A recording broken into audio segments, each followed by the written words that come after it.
Alito, everyone. I hope everyone's having a wonderful day.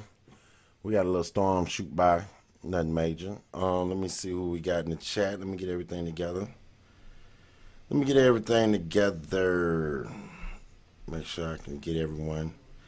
Liz, what's good? Loyalty Coexist, what's good? What's good? Kim Lace, what's good? What's good? Michael Brown, Cheek. Halito. Now we on the No Grandma Killers page. Okay, now we also is on Wild Feathers on Facebook. So let me pull up a link over there. I don't want to miss anybody. Don't want to miss nobody. Here we go. Wild Feathers Live. Lloyd A. Cardi. What's good, brother? What's good? All right, so let me make sure they can hear over here. Let me get them in here. Okay, today we're going to talk about that broken wing. Okay? We've been having a great conversation. Me and Fingers having a good conversation about the Republicans and the Democrats. So we're gonna tackle that. We also got the brother Wild Indian in the building. While they're getting their stuff, I was trying to get everybody in, get everybody time to get set up, get right. Let's see here. See if I can get this bussing. So yeah, what y'all think? I was talking about I was talking about a lawsuit. Like I was talking about how they always, I'm gonna get myself together. Yeah, I got it. Okay. How America always go back and try to fix some stuff. Yeah, I caught myself. But they always try to go back and fix some stuff after they did wrong after 100, 200 years later. They want to go back and say, oh, we was wrong. And, so I was saying like, yo, we got a real deal lawsuit. What's up, Sean? Wild Indian, what's good with you? What's good with you, bro? How you feeling? All right. Well, I was catching everybody up while y'all was coming back of what we talking about. Oh, continue your thing. Continue. So I was telling them I was looking at it as America like when Emmett Till died or anything that they do wrong in the past, especially in the late 1800s, early 1900s. Now's the time you're starting to see America be like, oh, we was wrong here, and let's give a plaque because we was wrong there. And I was thinking, I was like, well, it was 150. They had Negroes. They didn't say brown. They didn't say African. They didn't say black. But it was 150 Negroes that started the Republican Party, okay? Now, these fellas started this party with 20 white guys, all right? Now, on top of that, let me get us on this screen. On top of that, the Democratic Party, which brought up Andrew Jackson, who already was fighting against us on our own lands, especially down here in Georgia and Tennessee and different places like that. He was a Democrat. And when the Democrats got the KKK, well, we say they started the KKK back in, what year was that? 1865. Oh, I got a little flashing going on over here. What's going on? Okay. Oh. We running high over here. That ain't like us. Let's see if we can get something fixed on over here. Hold on, my bad, bro. Just to Go ahead. I'm trying to fix this. But yeah, there it is. What you were saying. I've always felt like, when black people ask for restitution, reparations, we should be asked for restitution. You know what I'm saying? We don't want nothing like, you give us straight what you owe us. You understand what I'm saying? And that's you pay us for the pain and the hurt and the shit that you done over here. And that ain't coming from like all white people. That's coming from the American people and everybody that's calling themselves American that's on our land. You know what I'm saying? That our shit was hurt for them to build. In whichever way that came, you know what I'm saying? We was hurt so that they can build their civilization. And we help build this civilization. Like I tell you, we ain't all like victims as we think. It's just like the way shit happened as far as the wars, when you get into talking about how the Aboriginal families fought in these Indian wars and how they died and granddaddy died and you looking for them, and you know what I'm saying? And the history died with them. You feel me? So, you know, I never asked for reparations. You know what I'm saying? Give me restitution. You just old. You know what I'm saying? But what I was saying was about the Republicans, though. Those guys didn't get voted out of office. They didn't go their term and lose to somebody better than them. What happened was the KKK put their faces on some cards and put a hit out on them folks, and went out to go sit out and kill those folks one by one. Mm-hmm. And my thing is, what point in American history are they gonna say, okay, who was there to protect the politicians who started the Republican Party, who these white folks cherish so much right now? They cherish the Republican Party. If you walk in there right now, they're going to try to swing on you right now. You go to any Republican conference and you go in there as a brother, they're going Indian, they're going to try to swing on you. They're going to tell you to get out of there because they know they stole your stuff and they don't want you to have it. Mm-hmm. So, okay, nobody was there to protect those brothers, founding brothers of the Republican Party. When do the Republican Party fix what was taken? You get what I'm saying? They gotta fix it because now what we talking about is a built up system, right? A system that's been built from the ground, like on feeding us socialism when it's really capitalism. And right. That's like what the Democrats, when they tell you that type of shit, like, you know what I'm saying? Like I tell you all the time, I'm a street nigga. So it'd be certain shit that I have to look up to really see for myself. On the meaning of words. I don't want grandma throwing at you. We're at grandma's house. Go ahead. You know what I'm saying? At the meaning of words that these people using, because I don't know these people. I don't, right. You know what I'm saying? Some of these motherfucking Oreos is real motherfucking educated on that, what they should know. You know what I'm saying? I'm educated on how to survive. But it's no problem for you to step into that realm and see what they talking about. You know what I'm saying? Do you want to live as a socialist? Is there a problem with that? Is there a problem for people to build this country and be like, we want to keep it in the country? We want to make the money for the country. We want to have our dollar backed by something. We want to be they feed you that. Or do we want private owners, which what's going on right now while the Democrats running everything? All these motherfuckers are private owners. Every private motherfucker from Bill Gates, richest motherfucker in the world, they back the Democrats. Their business is out of the country. But they'll tell you Trump want to send Coca-Cola to Mexico or over there and keep it. You know what I'm saying? Not Mexico, but over in other countries and keep business going over in other countries. That's not what it is. The Democrats are paving the way so that they can do that. Because the Democrats own most of this shit. Look up the businesses that some of these Democrats own and these presidents own and these people own. Look them up. They own a lot of this shit. The T-Mobiles, and they in with that, and they in with everything. And they are private owners, and private owners are doing what they want to do. Companies are doing what they want to do. So yes, we need to turn shit back around where we, as everybody, have to say so. That's right. We, as everybody, every American here has the right to be like, yeah, we want this in this country, and it stays in this country, and we work and we build, and when my granddaddy used to work at the factories. You understand what I'm saying? Do you understand? People in these small towns used to work at factories, right? Those businesses up and left. But that's all they know. They wouldn't even go to high school because they know that they live in this community and they guaranteed a job at a factory.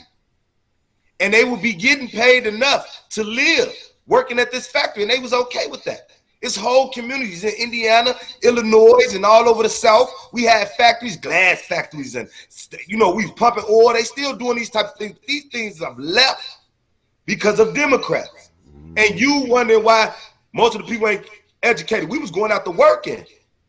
If I'm 18, I can go work and have me a family and live my life. And I was making $15 an hour off a motherfucking off a factory or something. You know what I'm saying? And I was living like that. Fuck school. What I need that for? We never wanted to. You know what I'm saying? But where have all these businesses gone? The Democrats. They practice preaching socialism, but they really about capitalism. They hang with every private owner that owns things, even the music industry. They back them. Any private owner backs Democrats because they don't want to lose their shit. Because when it comes to the Republican, we shutting this down. If your money ain't backed by this, we doing it like this. We're running it as the United States. I'm gonna pass that on to Phoenix. Right. What's up, good brothers? What's up, good brothers? Yes, that is absolutely true. Listen, this has been such a misconception amongst people of color for a very long time. The jig is kind of up at this point. Until we create our own political party, we should be attached to the Republicans. They are more intuitive understanding of our need to self-govern and our desire to do so. Ooh, you're gonna start a war with that one, Phoenix. Well, listen, that's something that the Indian is supposed to do, right? This is a republic, right? This is a republic. Our land is a republic. Can I speak on that? Freedom I want to say democracy, they do not. Remember when I did the Jamaican Constitution, they are oppressed over there by foreign occupation. Foreigners are there oppressing the other the people. Jamaica is just the nationality. That is not the heritage. You understand what I'm saying? So all of these places that have oppressors, especially the ones that is particularly sad to me when they have the skin folk oppressors. We are not overwhelmed with them on a level of power. Now, granted, if these bum ass niggas that are in the way of us being successful had money, we'd really have a serious situation. You understand what I'm saying? So it's best, and usually the universe is going to keep them broke, and they're going to keep them broke because of the wickedness and the attachment to the things that end up being harmful to us as a people.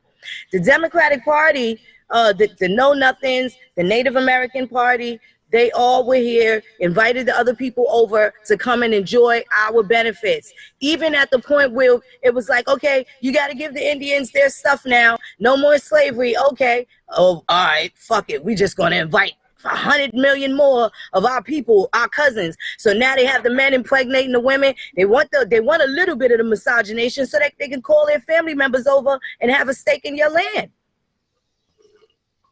The KKK, those ties, the lynchings, the hits and stuff like that, all those things are absolutely true. That is the history of that party. Our people were not known to vote Democrat until after Martin Luther King died. And when the Democrats became popular with our people, so did RBG flags and a whole bunch of shit that we didn't need on the college campuses. And they also had the Immigration Act, which invited other people, particularly Africans, in to come and mix in and blend in with the people and start spreading their word. Which a lot of people took on to be this. I really, far as the Democratic Party is like, okay, like I say, I'm always in the streets. We in the streets with this. Just visualize this from the streets. Somebody coming to this land, they get the A1 tax credit.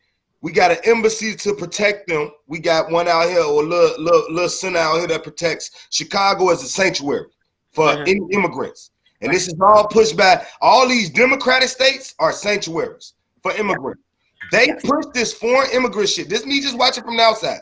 The Democrats push motherfuckers coming over here, living and starting a life. They want to bring motherfuckers from everywhere else. And then when you start looking at them, they do business with those certain countries.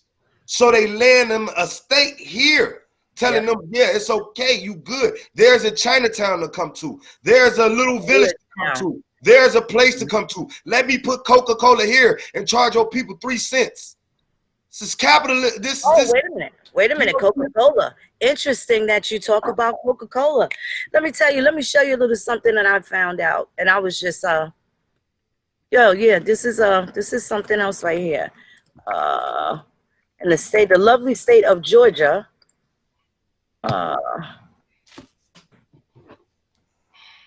Let me show you. I can actually do a screen share here. So look at this right here. Let's go back over this. I brought this up a couple of years ago, but this is also some of the issues that we have, and we don't know where they come from. These are one of those hidden things that they're not expecting us to look at. Give me 1 second.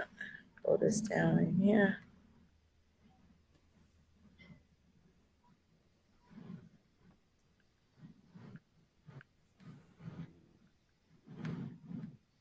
And this is a serious problem. Okay, here we go. Look at this attachment. Well, then you check this shit out, bro.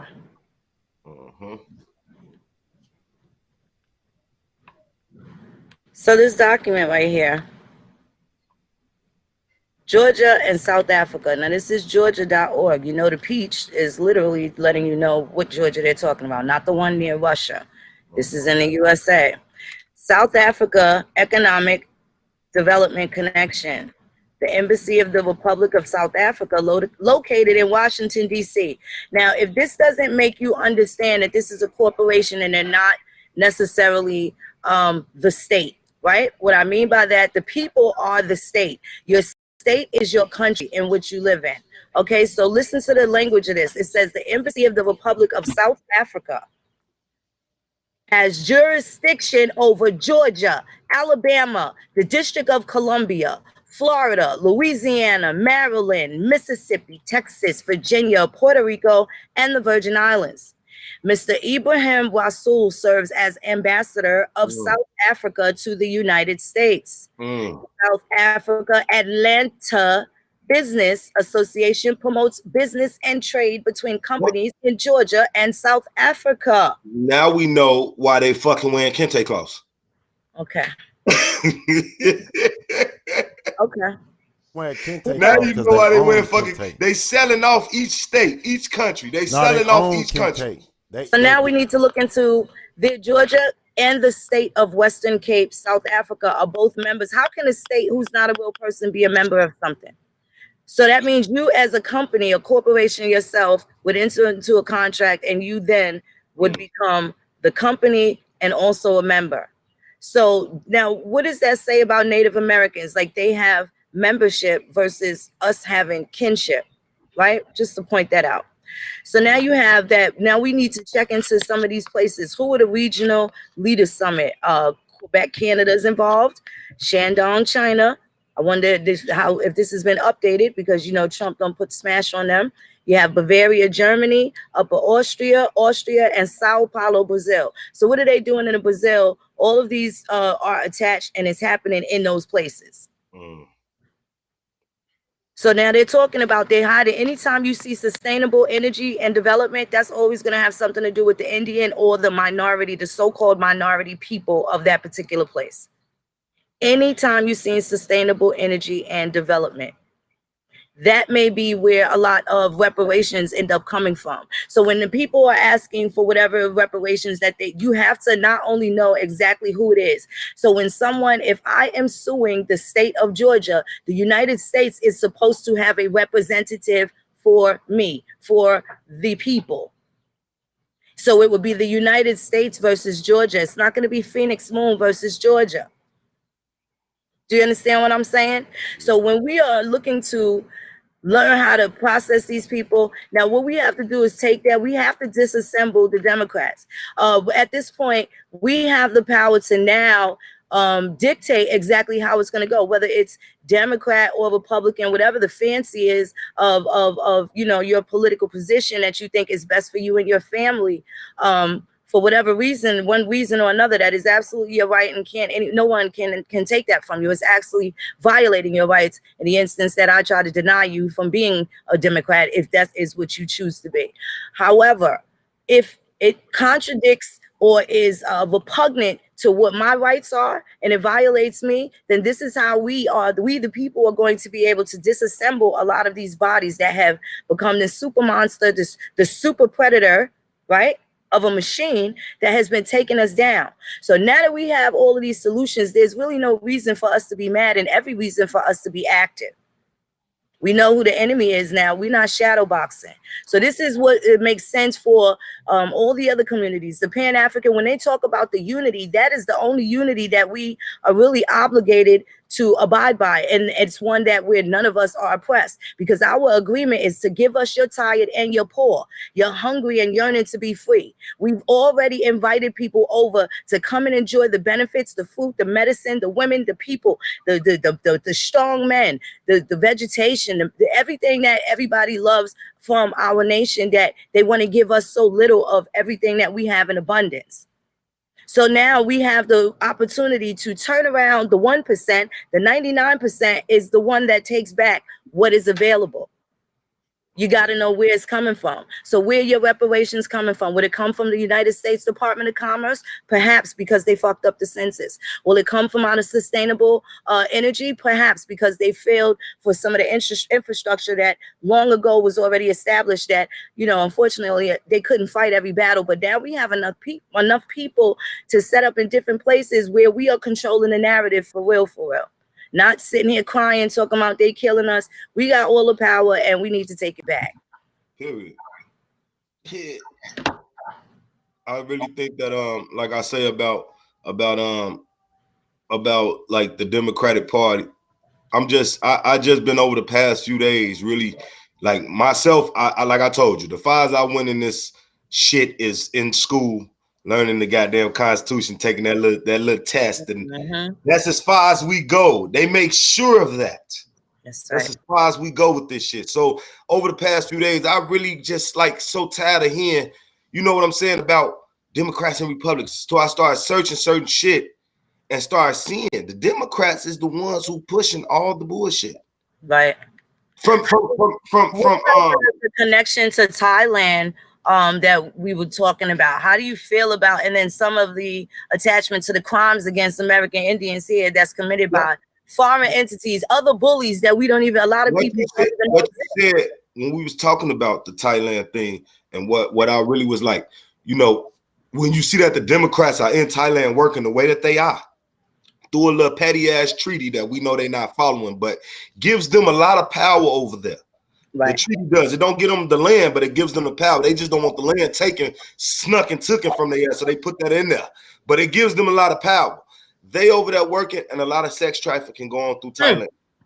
A lot of sex trafficking going through Thailand. A lot of Pizzagate, right? A lot of bullshit go on through Thailand. Everything, the drugs, everything is pushing through Thailand. Them people is being set on, and they poor, and they about poor. And it's all been pushed over there. But you find, like you say, you find that money trail from them Democrats over in Thailand.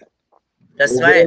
And that's why they keep pushing this fucking fake ass socialism and they on that capitalism shit. That's why they on that. I would be a fool to vote for Joe Biden. I would be out my mind. I could never do that. Like, let these Republicans let it be even. Just if you gotta say, let the shit be even one time. Let it go on. Let's put the Republican back in office and let's let it be even. Let's give him a shot. Boom. Let's see what everybody mad. Because all these groups that I talk about on a daily on my page with the LGBT, they always say, why Bush didn't back the LGBT? Because they believe that a woman is a woman and a man is a man. Whatever that man and that woman does is their business. We are all Americans. Do you have some money? Are you working? How can you help this? But we got Democrats that will go in there and go get feelings and make these groups so that they can get voters. That's why they turn into women feminist groups and they doing this. The Black Lives Matter and they promoting all this shit. Right. Democrats are running. You got a problem with immigration in your city and all this other shit that goes on in your city. Guess what? Chicago. We got a Democratic mayor and we got a Democratic governor. And there's white and black. It don't even matter about the color. They both on the same page, white and black. That's right. We need to go ahead and be a red state for a minute and see how shit get cleaned up around here. It's getting gentrified because they support the immigration shit. So now our neighborhoods is being gentrified. Yes. These ain't just no regular white people you seeing. You seeing Polish white people, people all from New Zealand. You seeing other races come here. And you think just because they white, they been here. No, these motherfuckers is coming from Britain. They coming in. They riding on this immigration shit that the Democrats are pushing. Let alone, I'm getting more money out of my taxes to pay into this type of bullshit. So it's affecting me. That's 30% right. of my taxes to go to a motherfucker who gonna come over here, Arabs come over here, open stores, and this is okay because we got Democratic aldermen. That's right. All the way down the board, the Democrats are winning, and they've been winning. They gonna tell you they've been losing. That's right. Talk about the projects. Who was running off when we was putting the projects? Franklin D. Roosevelt.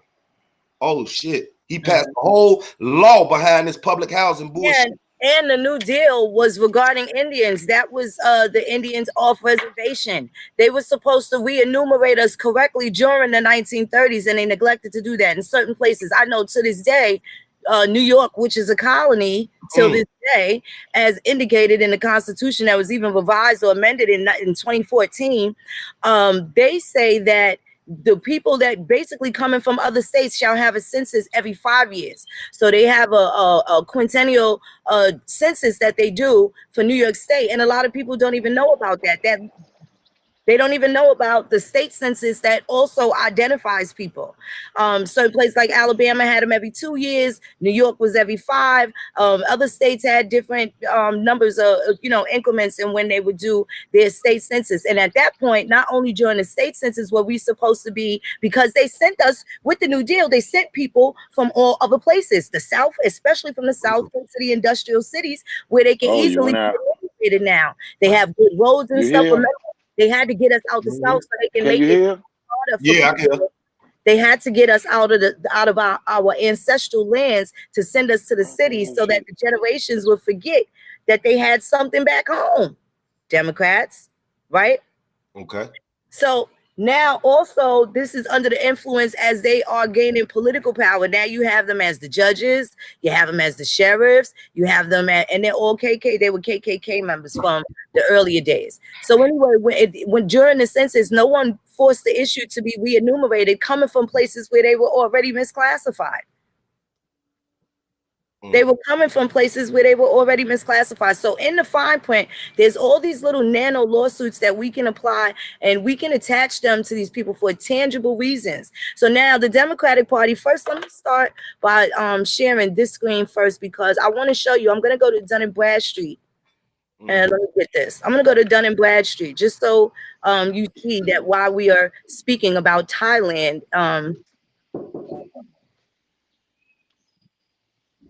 give me 1 second. So you wonder in case anybody's wondering, why do we keep talking about bringing Thailand up? There we go. So here's Dun & Bradstreet. There we go. I was reading that stuff. Hey, why you pulling up? I wanted to say something about them Democrats when he was on. Okay, so this is a Democrat. I just put in Democrat and Dun & Bradstreet, and let's see what comes up. You have the newspaper holdings, so it tells you what industry it is and what the revenue is going to be, right? Let me see. This one,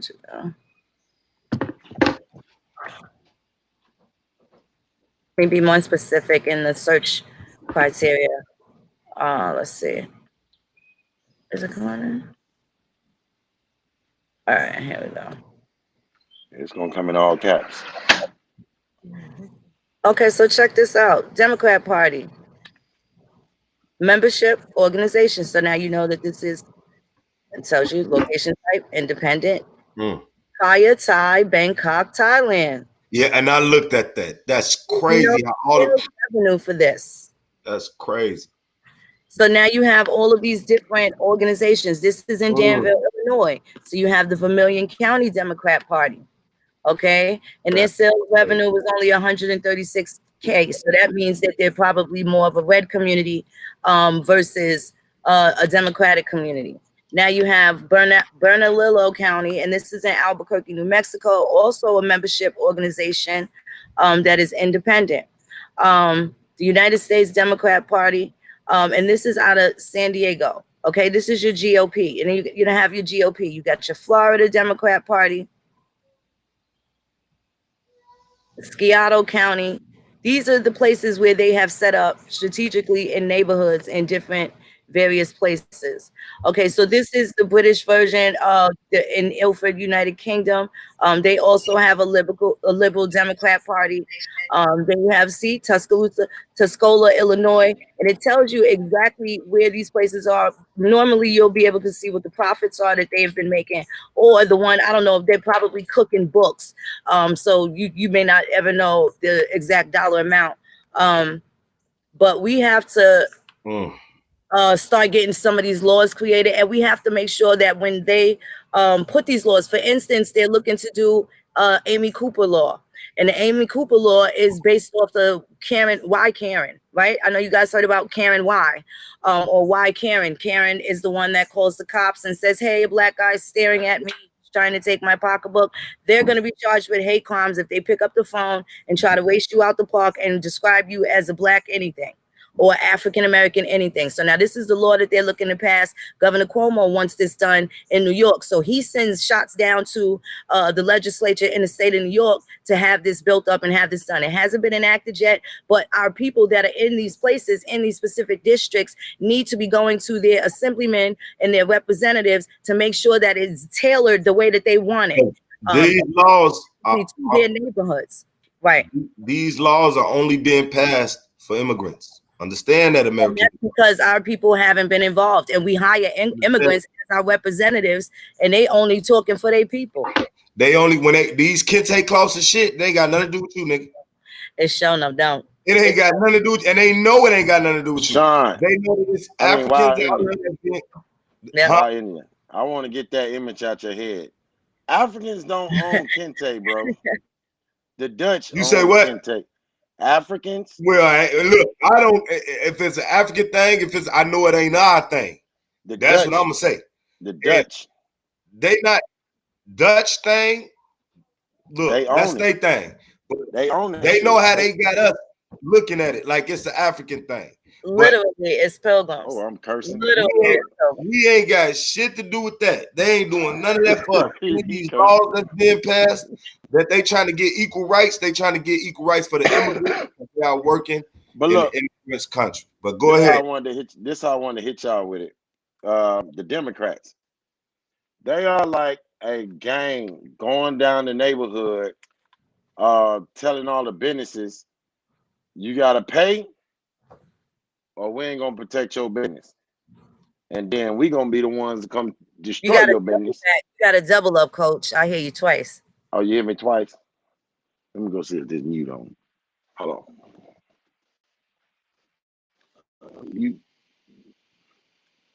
Hold on.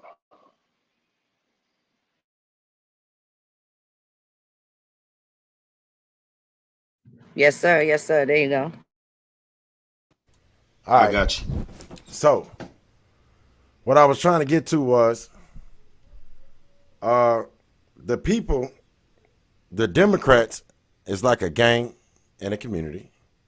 They're going down street to street, business to business, and they like, yo, you all got to pay us this, or, you know, we're not going to protect you, and we're going to be the ones to burn your shit down. I mean, burn your stuff down. And then pay us what? Because it's all fiat anyway, right? Well, so now they're going to be moving over into different systems. Are we going to be, what is it? I just know what I'm trying to get to is that's what they did. That's how our family members and our people became Democrats, because they was like, yo, you tired of them hangings? We'll protect you. Vote Democrat.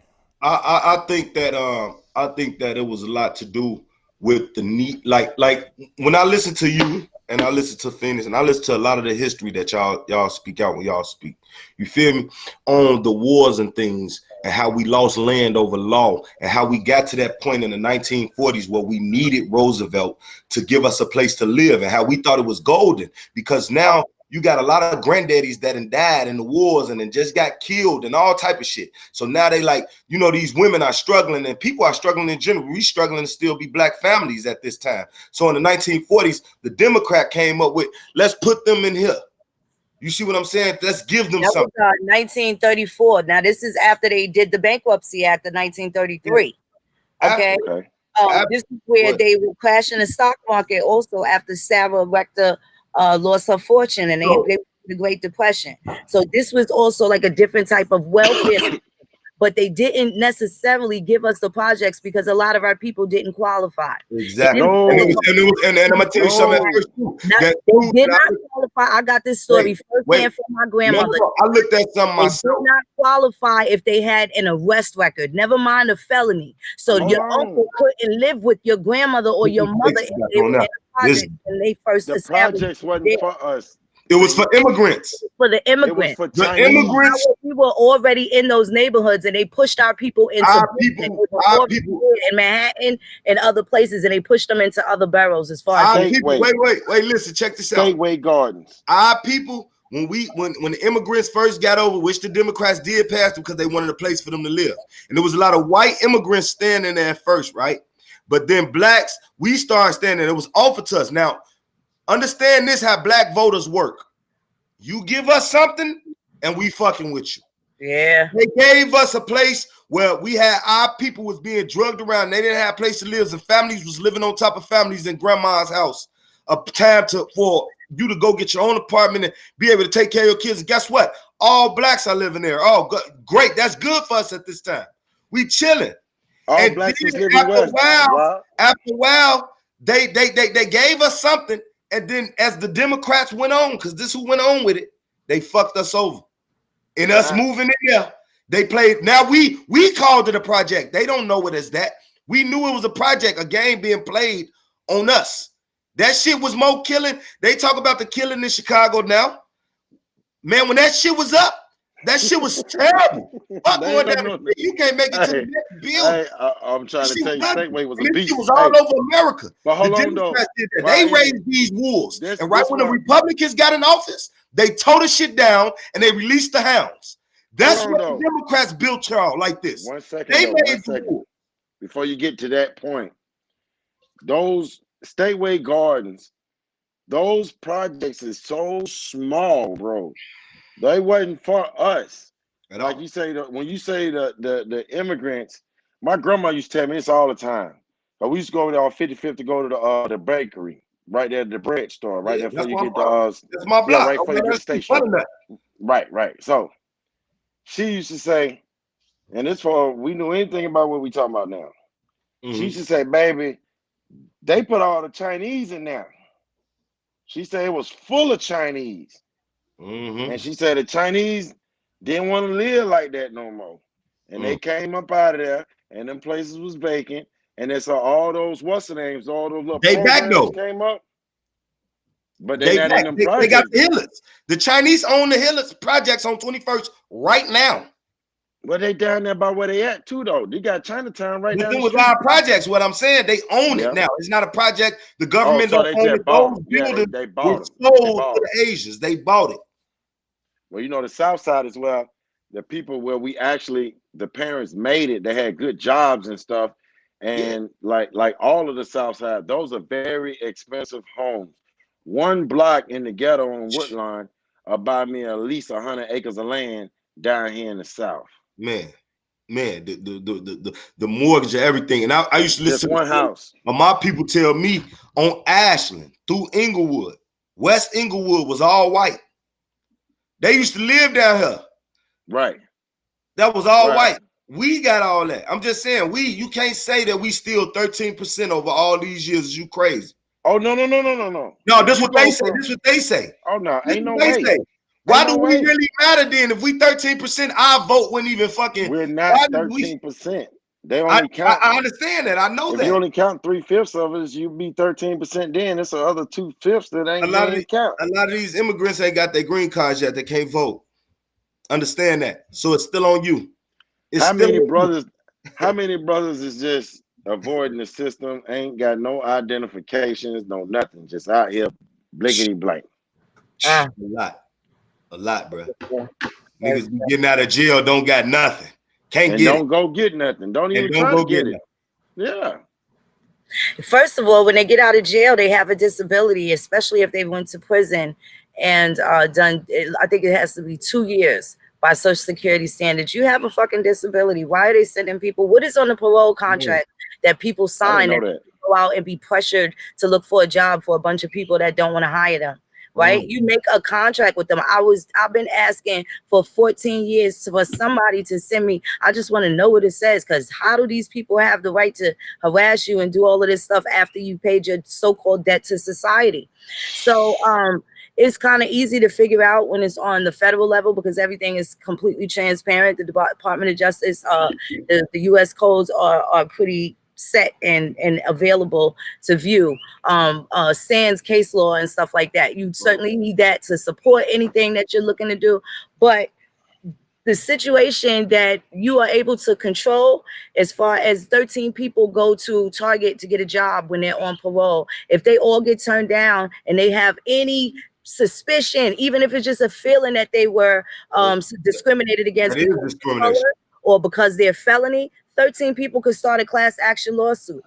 That's a that's like a smack in the face that you speak. That's a discrimination law. You go to and can't get a job because you was incarcerated. To the country, they're supposed to rehabilitated you. So hated me when I walked through the door, no matter who I am. I don't want to change the subject, but what if 13 family members of them 150 Republican congressmen come and say, yeah, those are our ancestors? What is that, a lawsuit? It depends. They have to be able to have the details of what exactly happened. Hey, they burnt my great-great-grandmother's house down. I got the newspaper articles. I got the this to that. You have to. When it comes down the cards saying they did kill they put a hit out on my grandfather only because he was a Republican, and they willingly went out and killed him. You get what I'm saying? They gonna want them motherfuckers gonna want DNA. You still have to have. They gonna want this powder in the motherfucking box. We have the records, and our graves have the tangible proof, right? The graves are also a part of genealogy. And right? It's not just the records. You find a headstone that's your people's. That's a beautiful thing, right? 25,000, you can exhume somebody. So that's who I would do my DNA with. One of my great grandmothers that's buried in the ground in Charles City, Virginia, right? That's who I would do my DNA against, not anybody else, right? Because she was an Indian. So that in those instances, as far as us being able to change things, we have so many opportunities and more ways to skin these cats. It's not even funny. So when you want to talk about suing them, you have to have exact date and time. You have to have the proof of ascendancy, that you are tangibly related to this individual. You have to look at the laws at the time, and that if it was 1910 or whatever time that was, what was going on? They had Jim Crow there. What types of things? Did grandpa break any laws? Like, there can't be any chinks in that particular armor. Not saying that didn't happen, and I'm not saying that those descendants wouldn't deserve some compensation, but being the devil's advocate, you got to have everything laid out. It can't be any. I got you. So wait, back to one thing though, because wrongful death, you'd have to sue the estate. That still didn't mean if they have a land patent, you wouldn't be able to cash out on that. You understand what I'm saying? About cashing out. It's just the proving that it was a premeditated murder, which is there's no what you call it on murder. They gonna conspire to get out that shit. Yeah. But those people that murdered them or even sent the threat, they can't be prosecuted. They can't be caught. And this shit be going down. The way they fucked us over is in time. It's like, you got fucked. They'll push that to a conspiracy. We don't know who killed JFK. You think we're going to tell y'all that a bunch of Democrats paid the motherfucking KKK to run through and kill Black Wall Street, which was all Republican people? But I believe they all know that, though. We the ones which was all Republican Black people. You heard what I said. We the ones that don't know it. That's the thing. That was the whole thing I was trying to bring to light, that a lot of us don't even know that we started the Republican Party. We didn't want them coming over here like they doing now, riding on our rights, riding on our shit. I always say that. That's how they riding through the Democrats. And they paint this picture. I swear to God, Trump could say, shit, I wash my hand with Dawn soap. He used Dawn soap, and he put a little piss on it too. Like, anything the man say or do is fucked up. I've been told since I was young, Democrats for Black people. Because Democrats, I watched their game. They always try to sell you something or give you something, and then in return, we'll pass this law, but we'll fuck all the rest of the laws up. We'll pass this one for you. This is what you wanted. They halfway do shit. They like the wish master. They always giving you something. They want to look how they using us now. We want equal rights for Blacks until Blacks been treated. They're still pushing this shit. They always separate us. They done made you racist. You racist, bro. We like people. Us as a people, we so racist now. Like, it's become that way. And I ain't saying that in like a way where you, like, we racist, bruh. Like, not in the, like how we think now. How they done got us to think. We be real fucking racist. We don't even give a white motherfucker a chance. But we don't even understand that we get a snakiest white people the chance. The snakiest white people are Democrats. Joe Biden is a slizzy snake motherfucker. You think I'm gonna put him over Trump? At least what Trump do, he came out here. I know you can't tell me that Trump behind COVID-19 because Trump came out here and said, wash your hands. I'm taking fellow equality. I don't give a fuck. He don't come out here and act like this ain't even a fucking big deal. They pushed this. The Democrats got on TV. Obama came out from under the rock. They put this shit. All he was saying was, wash your hands, clean face, think you'll be okay. They doing this shit. This Black Lives Matter, these LGBT camps, Democrats signed on it. They're doing it. They're pushing it. And all we need to do is, and even fires the tax is too high. $200 out of motherfucker, $800 check. Like, come on, $600 check. They taking $200 from you. It's all that Democratic taxes you paying into. All that bullshit. Well, we paying the police more money to whoop our ass. And when we get excited, every time we get excited for a Democrat, boy, we pay for it dearly. We pay. He gonna give us this. Look what he gave us. Nothing. Then we be mad. Yes, we can. Yes, Obama, we can. Okay, we about Obama to took a preference over. He took a preference. He took someone's preference over someone's human rights. Oh, he took a preference and gave a preference a right. When we still don't have a right as a black person, in America, who we are, they don't have no rights. Okay, only because, like I was saying, what you got there? No, I just want to show y'all these older people right here. Second Indians tribe expels. Yeah, we already know. Indians got blood. Look at these people. This one, you gotta remember, if they let them in, you gotta remember, we relate to everybody. You see how we just tie in after you do genealogy for so long, you tie in. If they let so many of them in, guess what it's gonna be? It's gonna be all of us in there. Look at this shit. You get it? Yeah. And they don't want to let them in the tribes. They don't see black people. Us. Oh, they'll let you in there. They'll let you in there. We didn't come to the point of being like, okay, listen, we're even joining this Asian bullshit. You know what I'm saying? We're joining this Asian bullshit and let us call us Black Indians, bitch. Just let us in because we know we belong here. You feel what I'm saying? So we gotta, like, they won't even recognize them. And they tell the old folks out there saying, I'm Indian by blood, not by fucking a certificate that you gave motherfuckers. A certificate, a law that you passed for a motherfucker. It wasn't even a law. It was a different type of contract that was descended down for the last couple of. What you talking about? The $5? The $5 shit. The Asiatic acts that was not passed. all of them are law. So you couldn't slave Asians because they had a law that was passed, the Page Act. The Page Act stated that you couldn't slave no Asians. Like you couldn't do this. They women was worthless. You couldn't prostitute them. You couldn't do nothing to the Asians. So they was able to grow, right? To grow these people and have babies in peace while we was having straight out wars.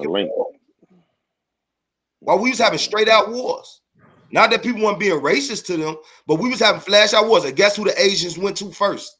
And seeked asylum and got help from and was cool with? The Mayans. Look it up. And they say the Mayans disappeared. This was in the 1800s. This was in the 1800s. Actually placed down there by where the Mayans were. That is where your trans-Pacific slave trade came from. These are where in the 1600s, the Chinos were the primary source of slaves that came in through the West Coast. They were sent into Mexico City. It was a very big slave port. So they also gave them, at the time where Spain was in the throne of Spain, held title over Mexico and other South and Central America, they gave them rights as long as they were vassals to the Spanish crown, and they gave them the same rights as Indians, as the Aboriginal people. The Spanish people were the first to want to do better by the American Indian, but they ended up quickly getting put out of the country. They got defeated by different forces, especially in the 13 colonies where we were. The Spain were in New York in the 1500s. They were also over here in the 1500s. There's already been established. They then took some of our people back with them to Europe at that point. And a lot of times when you see those Church of England records, they're not churches of England at all. They're actually the Church of Virginia or the Church of Massachusetts or the Massachusetts colony or whatever it was that the denomination that was dominant at the time that was over there.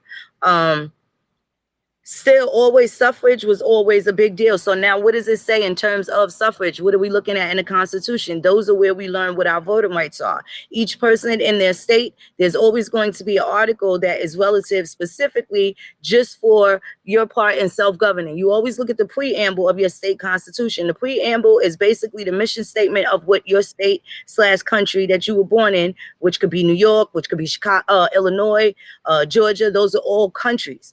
So in the instance where you are able to know your rights in each place, you have learned how to master what it is that protects you against these forces of government. So your New York State Constitution protects me from the NYPD. It protects me from the mayor. It protects me from barbecue Karen, right? It protects me from these things. So now that is on the state level. Then you have your constitutional rights where you are making sure that the federal government does not commit any crimes against you. So in the instance of the Second Amendment with your right to bear arms, why is all these niggas locked up for handguns in states where they say guns aren't legal? Why are you calling it a gun? Is it an arm? You call it an arm. Everybody in the military, they don't say, they don't call it a burner or a gun. They say it's a P89. They call it a 38. They call it what it is, a Colt. They call it exactly what it is. They do not, they're trained to say you're a firearm. If you have a right to bear arms, why are you pleading guilty for a gun?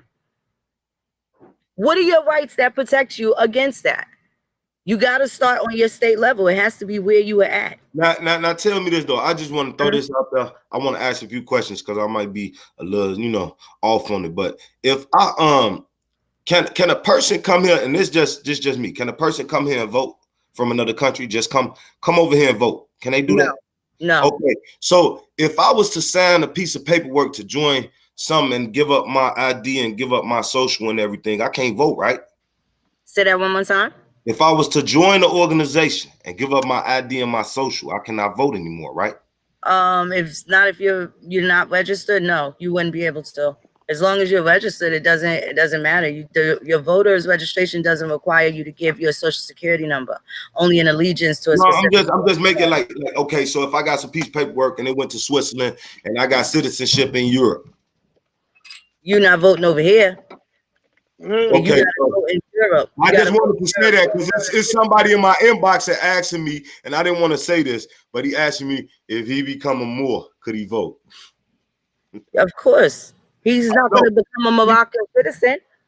No, that's what he's saying. Because he's saying that's the way to become a Moor, like turning his paperwork and having it sent in to them. That is not true. He has to Moor belongs to Moroccans. So who does he know in Morocco? He got to have these niggas don't know nobody. Hey, I ain't trying to put you out there, bro.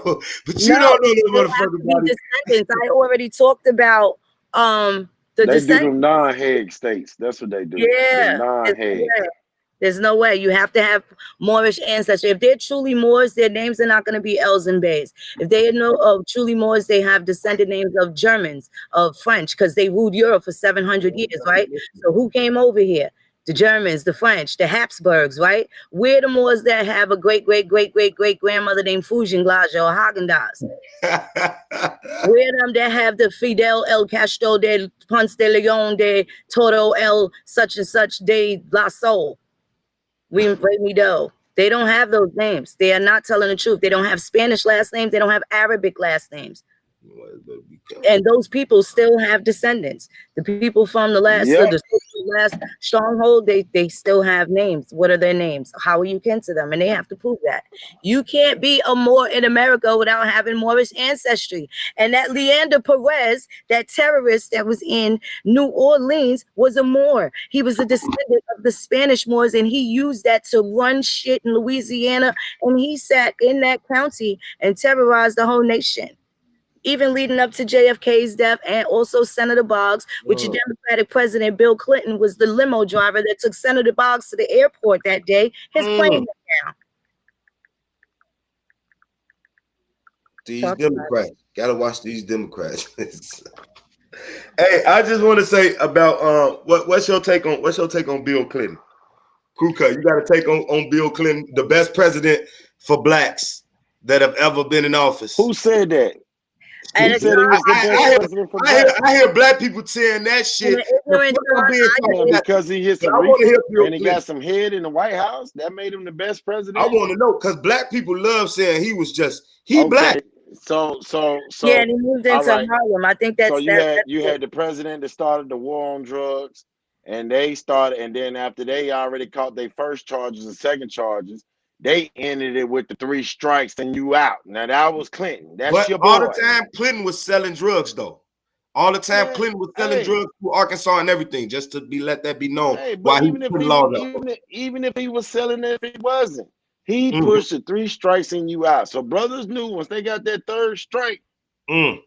So you had a lot of brothers going like, well, if I'm gonna go, I'm gonna go. You know what I'm saying? So like all in like, and then a lot of things was they was nonviolent crimes. You sending folks away for life for nonviolent crimes.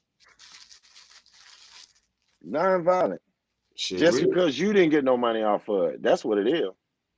And guess what? The Democrats, they push this jail reform shit so much. They are the ones mostly got their hands in the jail system. They the ones they're blaming on the Republican. Like they be in our face smiling. They not trying to let you out.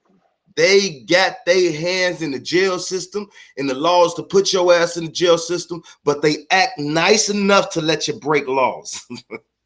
Like these people is like. Just what I've been taught over young, like I can remember being in school, and I'll repeat this again. I remember being in school and a black teacher telling me in the public school, and Claire Barton told me, yeah, white Democrats are for black people and white people have Republicans. Over time, I see that Democrats are the ones who always sell the dreams, but always get fucking broken glass in the end. Like it's always nothing to count on. At the end of the day, it's nothing that we don't let a Republican get in long enough. I'm just saying we gave motherfucker 8 years, we give motherfucker 4 years, we give them a little bit, but they don't get their foot in the door enough to really like the congressmen and everybody. Yeah, we know the Republican got some pull on the laws that get passed. You know what I'm saying? They got some pull. You feel me? But at the same time, you got 193 Democrats and 193 Republicans and I think 233 Democrats in the motherfucking house. Like this shit that's uneven. At least we can play mutual and even the shit out. Like let's even the shit out, because we see under these people, we hearing about all the child pedophilia for the people that's woke, everything that's going on, and it's leading back to the Democrat. It's leading back to the Democrats. Everything. Even talk about these factories that we used to have in our communities and how the Democrats taking all this shit and putting it in other countries and making bread, capitalism, and making bread when all this money should be going to us and to fund our people. Of course, they ain't got no money to give. It's everywhere else. Check it out. So when the let me see, what was it? 1865. All right. Let me turn my camera on. But 1865 is when them Jim Crow laws started.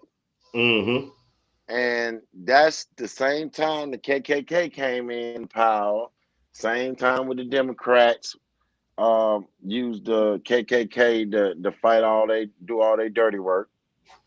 And so that's what came of it. After they killed the Republicans or forced the Republicans out, killed them. Then came black laws, so you couldn't get back in place and do the things that your ancestors was doing because of the black laws was created. You kind of get what I'm saying? When the black laws was created, it was over with. It wasn't no more Republican nothing. So they got rid of us out of office. It wasn't by vote. It wasn't fair. And then like you say, then they placed black laws, Jim Crow laws, I'm sorry. that lasted a whole 100 years to make sure that we could not become Republicans and sit in office to make things right for ourselves. So that's the reason why we was not Republicans. They wouldn't let you be one. And then look, like y'all always talk about what a racism come in. What a real racism come in. All the real racism come in over we was winning because most of these people that was around here, these black people that you love to talk about, these farm croppers, these Indians were Republicans. And the Democratic funded motherfucking terrorists, the Democratic Party, and chased these black and killed them. You listen to Kuka tell you that what was the protection for the black Republicans? These motherfuckers was probably just, we wasn't here, they probably just jumping out the race like, I don't want to die. This is what a racism came in at. It ain't about, it's about keeping that shit. They've been running this country for, man, fuck it. I'm about to do some research tonight and see how long have the Democrats really been pressing this country and running this country. But I can tell you that they funded the KKK. The KKK made sure they burned down every motherfucking black asset around this motherfucker. Hold on. I'm going to tell you what. Let's go back to the movie Gangs in New York. Oh yeah, I like that. I watched that movie. Let me give me 1 second. Let me pull this up. Gangs in New York. All them folks coming off them boats. White folks, yeah, the real gang bangers. Man, they were banging, boy. They were banging. And they was banging that red and blue, that Democrat and that Republican shit, wasn't it? No. What they were banging? Not particularly. No, they was banging where they was from. They was like we do. I've seen the movie. It's been a minute. One was banging Irish, the Dutch. They was banging. Yeah, they was banging who they was. Like they was just like folks do now. Like you from the South Side or whatever side of the area you from, just what you claim. This is it right here. Hold on. This is my favorite scene. I did chop this up and did a couple of little videos pointing out this made the Native Americans want to kill Phoenix Moon when I let them know where that came from and who that was hitting for. The Democrats are fucking donkey. You guys to be an ass. Yeah, they wrong. They wrong. So it's like one of the most awesome movies that didn't get any burn because it had so many spicy meatballs in it. Man, I watched that movie. Man, that was 4 hours, but it was really a chock full of historical nuts. Excellent. Okay, hold on. Even the American Indian dude that was with them, bro.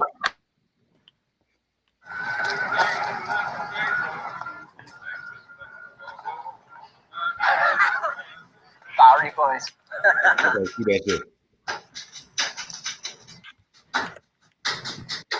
Hold up, I can't see it.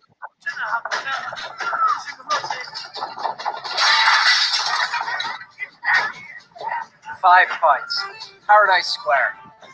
Streets here are always lively of an evening.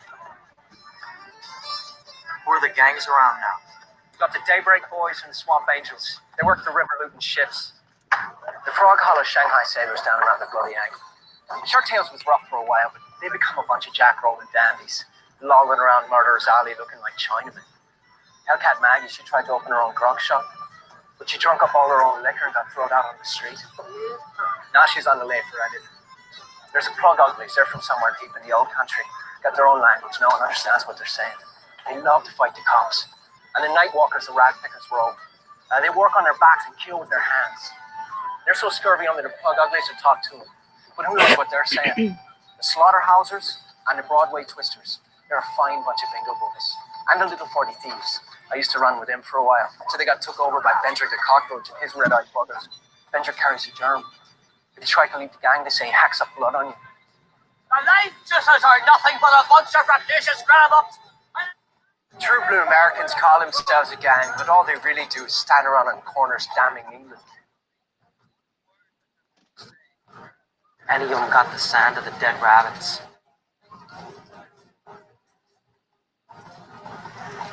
Don't say that name. That name died with you. Been outlawed. When I was in the blockhouse, the Chinks told me that the natives celebrate their victory every year. Is that true? Aye, that they do.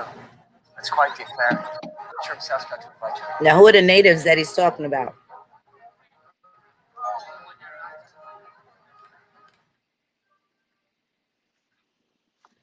This is it right here. Okay, so now the other clip.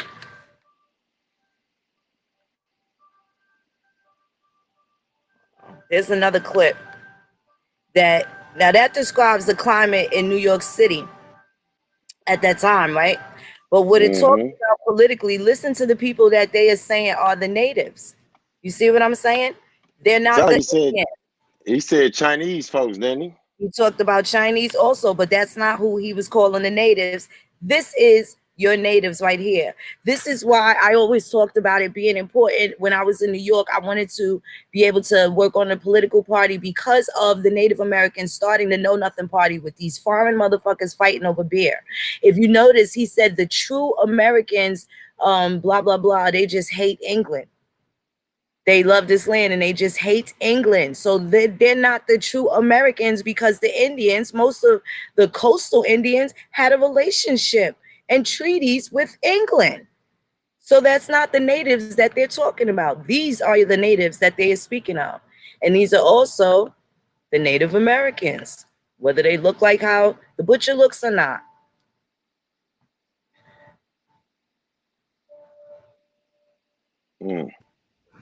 Got to be more woke. Got to be. Got to, man. And it's a whole bunch of little movies like that be showing you what's going on. I love that movie Chicago. When that part when Mos Def tried to get in the club and they asked him like what you doing with that white man name? He was like what an Indian man or some shit he said about an Indian man having a name like that. You know what I'm saying? The shit was on Cadillac Records. The shit was crazy. I'm like, oh, this shit getting real. Like they just slicking this shit and everything. Oh, you talking about when he was Barry. He was trying to play in that. He said, I'll be whoever you want me to be so I can play in this club tonight. Yeah. You talking about Chuck Berry? Yeah, he said why you got that white man name? That ain't no Indian name. That nigga say, name whatever the fuck. That's right. As long as you let me play in your fine establishment. Oh, bro. I go back any day. That's not the one I want. Hold on a second. It's crazy. He said it says here you're an Indian.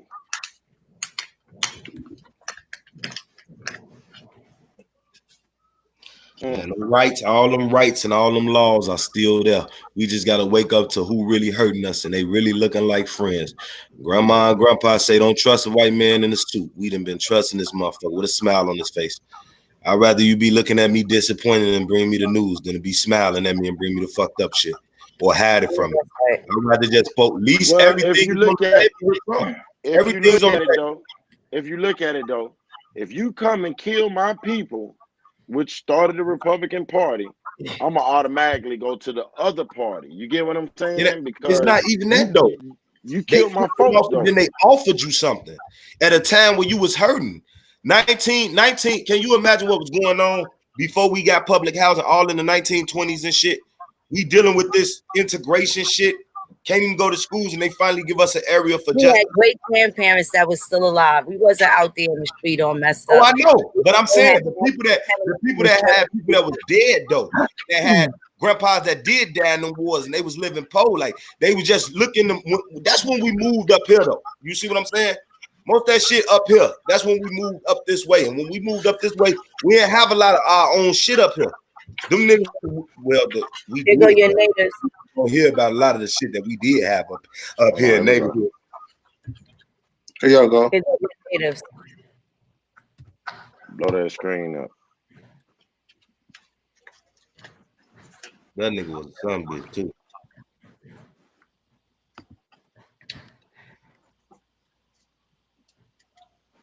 I can't hear it. Hold on.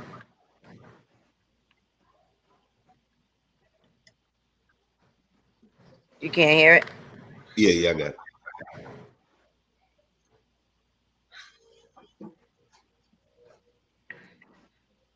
Listen, priest, folks, no army. You crusty bitches and a handful of ragtags.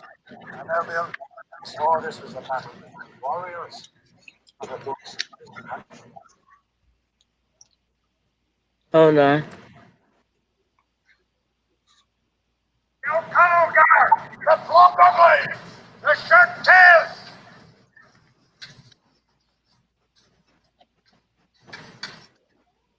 What's that, Justice? The 40 thieves!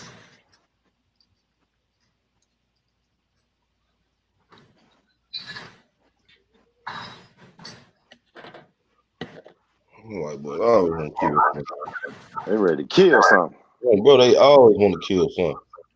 Look at My ancient laws of combat. Listen to his spiel. This chosen ground to settle for good and all. Who holds sway over the 5 points.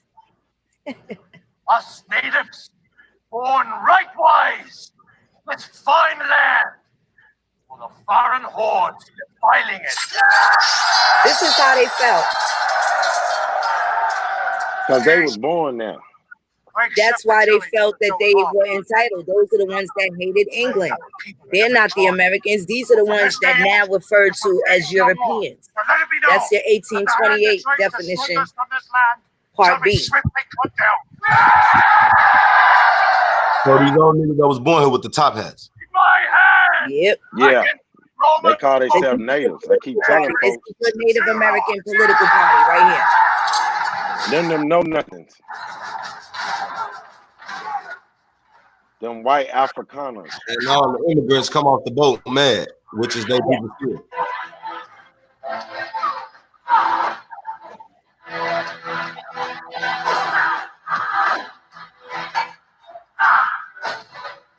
Okay, so now you have your anarchy right there, right? Now what they did was, this is all going towards the precipice of the Civil War. Now the Civil War didn't end until the 1860s, but the Civil War started in the 1830s, probably 1840s. Shortly thereafter, people had started moving out west of the Mississippi. But what they did to the immigrants that came in through New York, particularly Pennsylvania, New Jersey, they forced them. They had conscription laws, what are called conscription laws, and forced them into the Union Army. So this was how they were able to feed their families. They would pay them whatever wages. They would give them higher wages than they gave the soldiers in the South. But not only that, they also ended up hiring them as the police officers. This is how your Irish became the Paddies, right? Because they were also a different type of nigger, right? So when they had those conscription laws, as soon as the immigrants got off the boat, before they could get their citizenship, they had to sign up for the Union Army to fight in the Civil War, or they would get charged and fined $300 or be jailed. Where you getting $300 from in the 1860s? How the mob took over. It's how the mob running their show all the way from then. That's how the mob took over.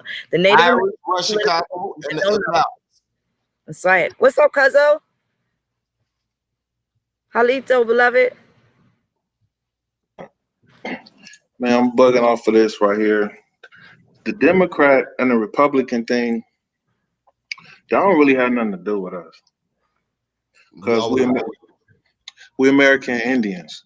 So we set up the government for them in 1744 with Constantino and Johnny Hancock and all of them, and we gave them a name, you know, the big tree and stuff like that. That was in 1744. And then when they had the Continental Congress and all of that, we were sitting up in their rooms and governing them while they was doing their constitution and all the stuff that they was doing. They considered us kind of like a 13th state or something like that. But we always been our own government. We always been our own thing. We always been here. There was also Aboriginals. And that's why I always say we mutual. Also a Reconstruction Congress too, full of people out of Louisiana. Civil War. Well, you know, that's when we start talking about, when we start getting into So you have these little different breakdowns. So y'all got like it's this book right here, right? American Black and White. Mm-hmm. That's the dudes y'all talking about right there, right? Where my camera at? One thing that's right there.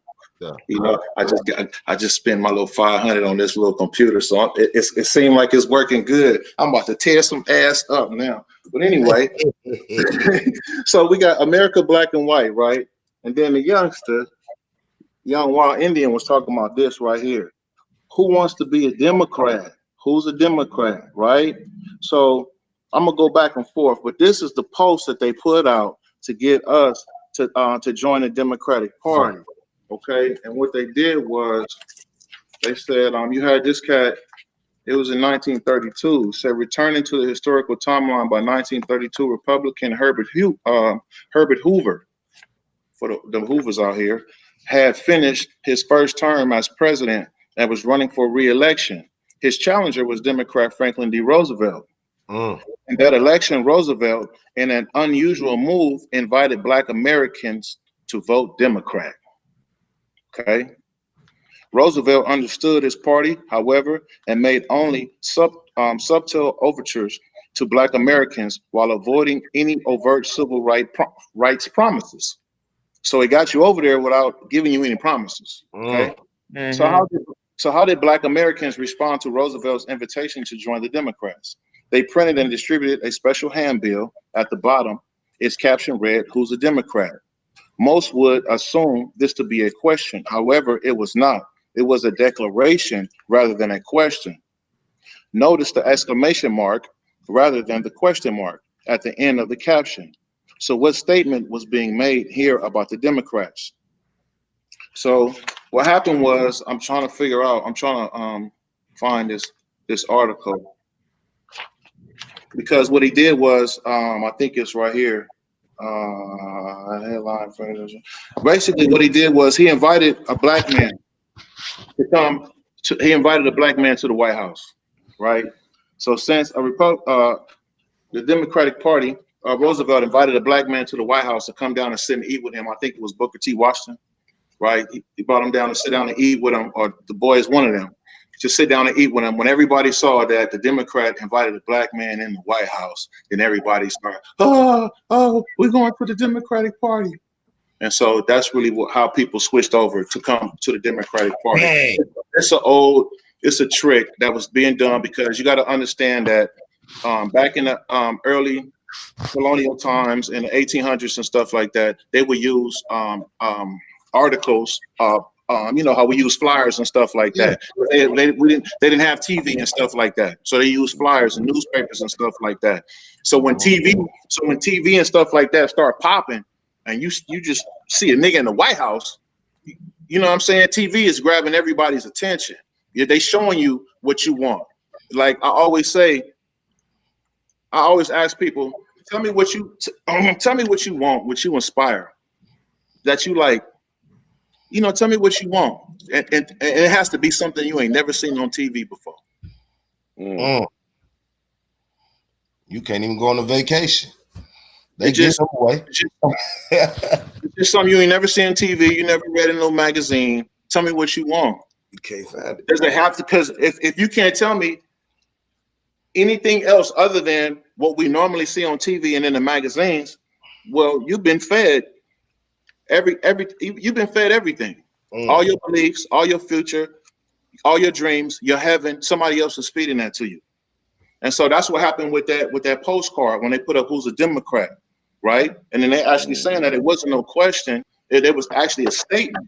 But what they did was they put the brother on the front, and he's looking up like he's asking a question. See, you know, these people that do visual arts and graphics and shit like that we don't do, they understand this type of language and how to play on that. That's how the other cats be catching these dudes on their little videos and stuff like that. Like, oh, look at the symbolism that they got in these videos. Man, these niggas from the project that shooting a video don't know that the white boy is doing that shit in his video. You know what I'm saying? Like, he told you to put some goat heads and all this shit in his video. He don't know. You know what I'm saying? Now they calling themselves the GOAT, and it's different. But back then, they don't know what the hell going on, man. But people who do visual entertainment and shit like that, they know what they do. Subliminal.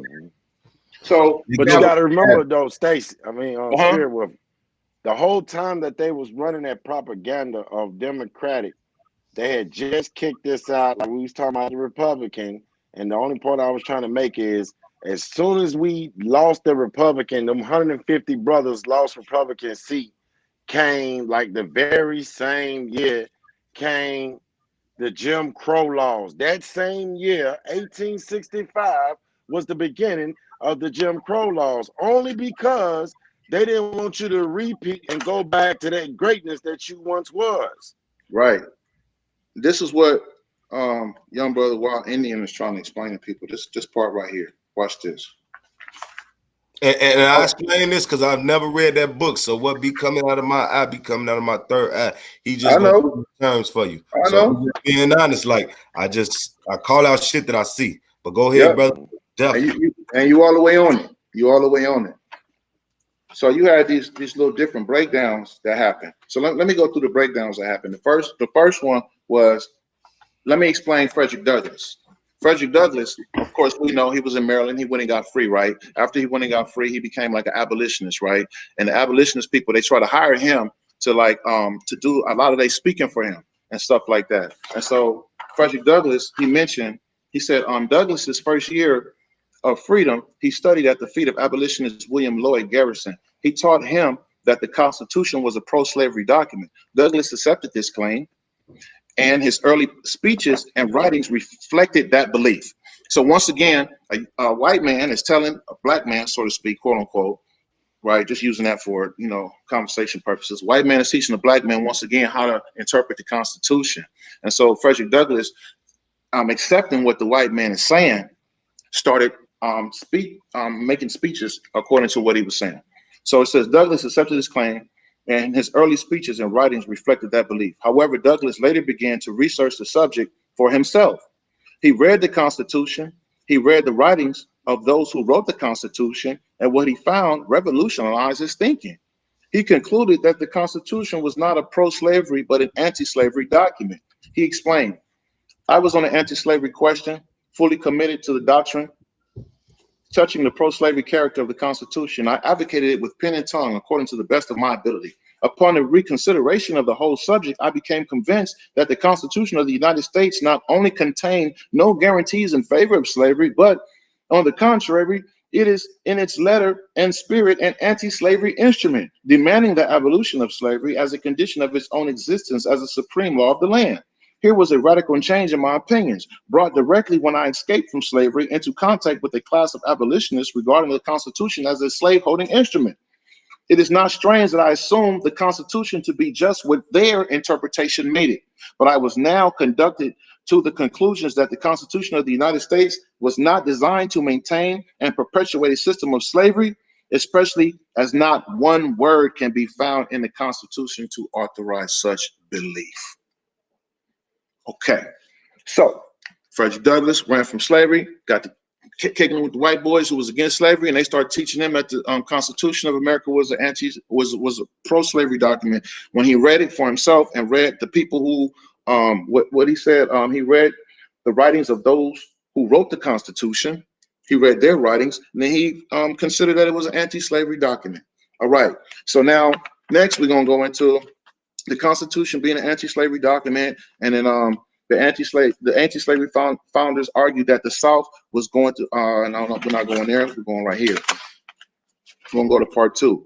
Thomas Jefferson ended up taking over because the Republicans, the government started off Republican, and when we in school, we say, "I pledge allegiance to the flag," right? To the Republic of which it stands. That's what, basically, in short, right? We say Republic. You'll never say no Democrat. So every time you talk about the flag, we always was talking about Republican form of government, and that's what it says in Article 4, Section 4 of the Constitution. It says that this Constitution shall guarantee every state a Republican form of government. Yes. They don't say no Democrat form of government. So every state is guaranteed a Republican form of government. All right, so that's out the way. So now the Democrats are starting to take over inside of the Congressional House or whatnot. And so it says by 1820, most of the founding fathers were dead. And Thomas Jefferson's party, the Democratic Party, which he had founded in 1792, the Democratic National Committee. All right.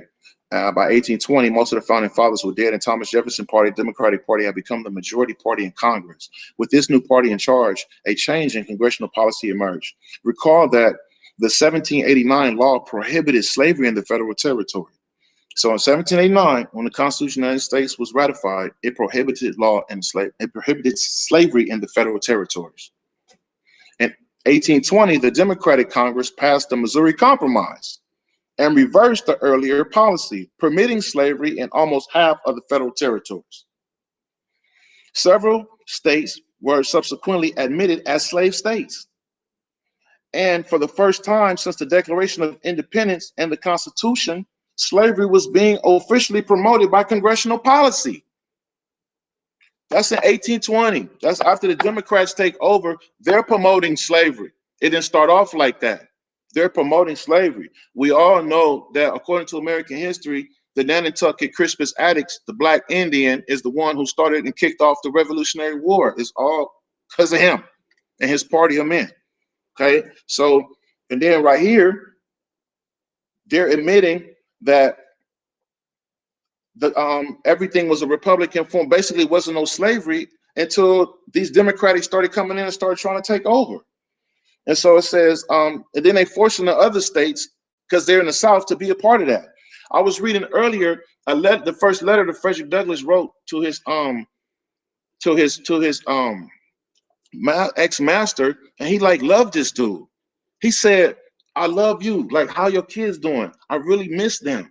We had a good time." He says like twice. He said, "I love you.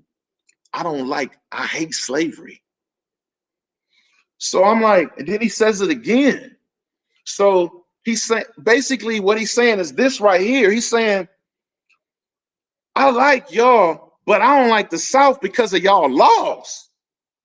And you're forced to have to enforce, you gotta like act like you gotta live like this shit because you live here. So I like you, but I don't like y'all laws. I don't like slavery. It's crazy because he mentioned it 2-3 times. So he didn't have no problem with his master, whatever. I guess he understood that was the condition that they was raised in. It's deep shit. Let me finish.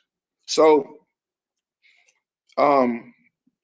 okay, several states were subsequently admitted as slave states. And for the first time since the Declaration of Independence and the Constitution, slavery was being officially promoted by congressional policy. Yet the only way for the Democratic Congress to promote slavery was to ignore the principles in the founding documents. As founding father and President John Quincy Adams explained, the first step of the slaveholder to justify by argument the peculiar institution of slavery is to deny the self-evident truths of the Declaration of Independence. All right. The third one was several other pro-slavery laws were also passed by Democrats in Congress, including the 1850 Fugitive Slave Law. That law required Northerners to return escaped slaves back into slavery or else pay huge fines. So if you was to leave from your slave area, any Northerner, anybody will have the right to bring you back into slavery. That's a Democratic policy. The next one is in 1854, the Democratic-controlled Congress passed another law strengthening slavery, the Kansas-Nebraska Act. Even though Democrats in Congress had already expanded the federal territories in which slavery was permitted through their passage of the Missouri Compromise, they had retained a ban on slavery in the Kansas-Nebraska territory. But through the Kansas-Nebraska Act, Democrats repealed those earlier restrictions, thus allowing slavery to be introduced into parts of the new territory where it previously had been forbidden. So the term Kansas-Nebraska territory does not describe the area of Kansas and Nebraska as they are known today. In 1854, the Kansas-Nebraska territory included not only Kansas and Nebraska, but also what is now part of Colorado, Wyoming, Montana, Idaho, North Dakota, and South Dakota. All right. So I'm gonna read this one last. I'm gonna read two more. In 1856, Sumner gave a 2-day-long speech in the U.S. Senate against slavery. Following that speech, Democratic Representative Preston Brooks from South Carolina came from the House across the rotunda of the Capitol and over to the Senate, where he literally clubbed down Sumner on the floor of the Senate, knocked him unconscious. They even had a cartoon like they used to have to do back in the day, a cartoon, right, and beat him almost to death. According to the sources of that day, many Democrats thought that Sumner's clubbing was deserved, and it even amused them.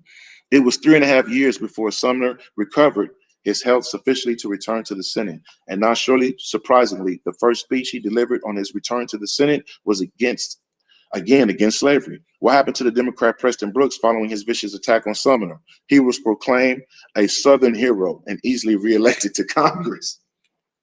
All right, hold on. This is my last one right here. Let me find this right fast, so I can talk about what Wild Indian was just talking about. It's right here. Boom. Okay. So after the Civil War, we started taking over. We took over the South. Everything started looking like that. And so they had what they wanted to call the Reconstruction. It's called extract from the Reconstructed of the Constitution. And what they started doing, okay, let's talk about what you guys were going into first. They said, in fact, the first 42 elected to the, not only were the Southern legislatures of that time Republican, but at least for a few years, nearly every Southern legislator included many black legislators. In fact, the first 42 elected to the state legislature in Texas were all Republicans. And in Louisiana, the first 95 black representatives and the first 32 black senators were Republicans. Similarly, in Alabama, the first 103 blacks elected to the state legislature were Republicans. In Mississippi, the first 112. In South Carolina, the first 190. Virginia, the first 46. In Florida, the first 30. And the same in North Carolina. And in Georgia, 41 blacks were elected to the state legislature, all as Republicans. Okay. Then it goes over here and it talks about this. So great were the gains of blacks to the Republican Party, the Democrats began to fight back, not only as they had in Georgia through the manipulation of laws and election results, but also literally in Louisiana. Recall that black Americans had made huge gains in Louisiana with the election of 127 black legislators and even a black lieutenant governor, PBS Pinchback, who later served as state governor. To halt such progress in 1866, Democrats, in conjunction with the city police and the Democratic mayor of New Orleans, physically attacked the Republican convention in that city, killing 40 blacks, 20 whites, and wounding 150 others. Democrats later in 1875 rushed the floor of the Louisiana legislature to seize power by force away from the elected black Republicans. But federal troops arrived to restore peace and return African Americans to their lawfully elected positions. Nobody never taught us that in school. Similarly, violent and often deadly attacks by Democrats against Republicans also occurred in other states. Stacy. It's coming right now. It's coming right now. Just give me 20 seconds. Go ahead. While much early Democrat opposition occurred on state by state or local basis in 1866, Democrats formed a group that became the National. Its declared purpose was to break down the Republican government and pave the way for Democrats to regain control in the elections. What was the name of that group? The KKK. Yeah, that's right. All right. Now, that's what I was saying. But you answered my question, because I was just sitting there telling them, like, who was there to protect? Okay. I said somebody had to be there to protect them folks. If they in office, let me pull this up. If they in office, that means somebody's there to protect them. And they wasn't there to protect them. They wasn't doing their jobs. Okay. But then again, at that time, people weren't citizens, especially not the Indian. They were not citizens. Okay. Hold on. This 1866. Oftentimes they weren't citizens. That doesn't mean. All right, I got you. Because they had also made the Choctaws that did their thing and made their treaty, because they already got removed by 1866. Remember, they had made their treaty and started so-called freeing their free men a year later. And not only did they have their own form of government, which had their own citizens, they were still entitled to the full benefits. So, of course, yeah, you can use it. Just like, for instance, the Constitution does not give you rights; it protects rights that you already have. What the fuck are those? Okay, Dukas said it earlier.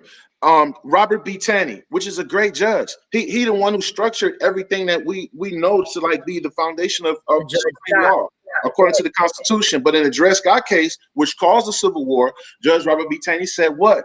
The black man has no rights to which he didn't say the black white man is bound to respect. He didn't say black So, man.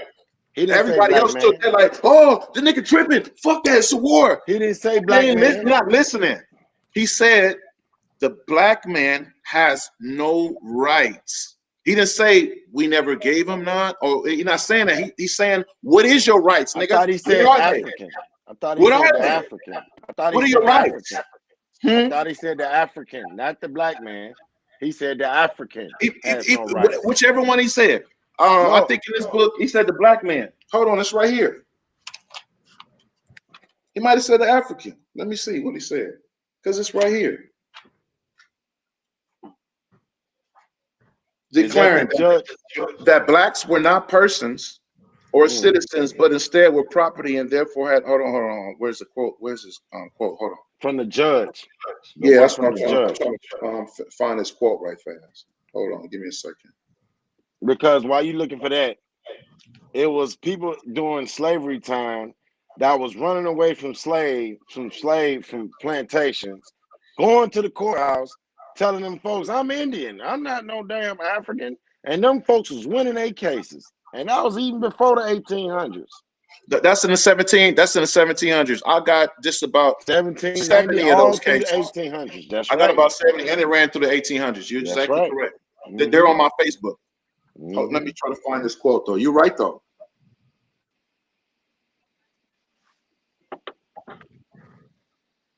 Oh, yeah. It said Democrats on the court. In fact, quoting from the infamous decision, Democrats on the court announced that blacks. I got you. Yeah. Yeah, blacks had no rights to which a white man was bound to respect. Yeah. And that the Negro might justly and lawfully be reduced to slavery for his benefit. Because they really wasn't using African there. You know, they used Negro and black at that time. No, we wasn't African, so they couldn't call us African. Right. And then another thing. In fact, that's correct, because in fact, in the 1866 Civil Rights Act, they have a clause completely separating the people that were Africans that came with that Immigration Act from before.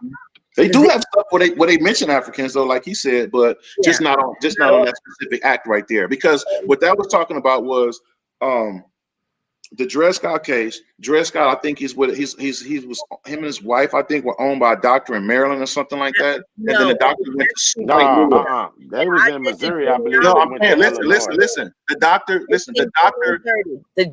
was in the military, and he went to contract with the military base, which was an Indian fort, which is Fort Snelling in Minnesota.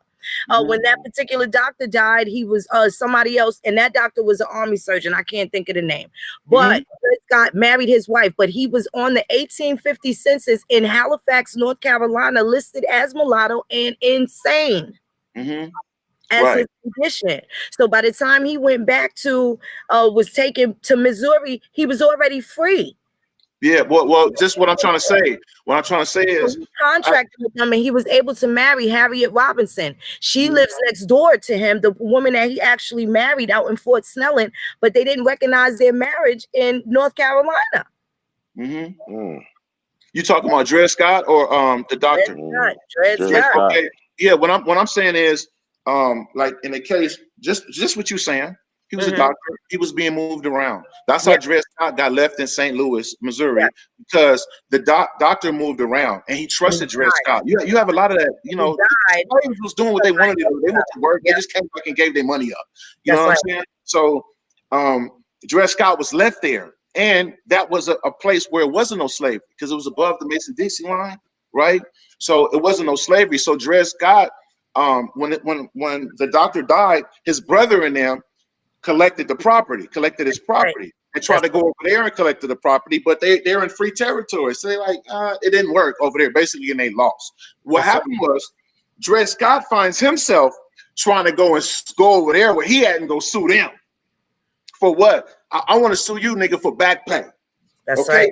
So since I've been over here working all this time in the free land and blah blah blah, I need back pay. So he over here, he listening to to people saying stuff, and he going for back pay, not knowing that. Not knowing that. Involved because the wife was mad because she would have had to pay out on the estate, and she was not cashing out on the estate, so she got the brother-in-law to go after and do a counterclaim, because if we can't pay these niggas, well, he's married too, so they would have had to pay him and his wife. I'm pretty sure they were under the same contract. They were free people and able to contract in a free state. Right. So so Dred Scott found himself trying to chase them, and then what happened was, you lived in a free. This how cold it is. You lived in a free state. Y'all was chilling. You was working, making your bread, doing your thing. But when they came down to court, they was like, how are you free? Right. And he couldn't answer. If you didn't have they're like, you've been there all this time and you found nothing. You found nothing in the county to say who you was, to say y'all was here, to say y'all was there, to say y'all was this, to say you were free. You could have write your own note, had it notarized, and filed it had it notarized and filed it. But you never did anything such. So registered. That's right. The court has no documentation. That's the court has no documentation to even consider, you know what I'm saying? Yeah. That you would have any standing here. So therefore, being considered the status of Black, African, or whatever, man, you had no motherfucking rights, homeboy. Free no rights. Would have had standing had he had his registry correct, right? Yep, that's all. And they handed him over. You know what I'm saying? So that has nothing to do with being Indian. That just has something to do with he never filed anything. That's just like a lot of other people is doing, like the basic stuff that you be talking about. And then you got the Indian stuff where we kind of like out of that type of stuff, which Crew Cut was talking about. Where I have a lot of cases where they just went and took the they master or the person that they was indentured to that was trying to overdo the indenture. Or they was being treated wrong. They took them to court and was got off because of who they had Indian lineage, because of their mom and their grandma. Period, point blank. That was it. That's all. So Indian law precedes all of this. And when you are under Indian law, you under your own little thing. Yep. You under your own little thing. So you can like article that I found about the Democratic Party, the situation of being able to self-govern, and this is colonial. Give me 1 second. Get some water. I'll be right back. Sure.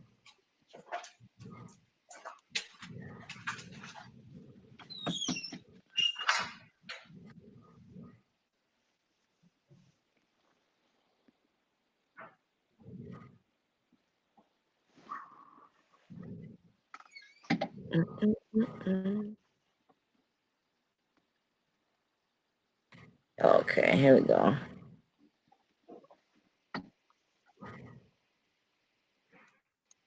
Okay, so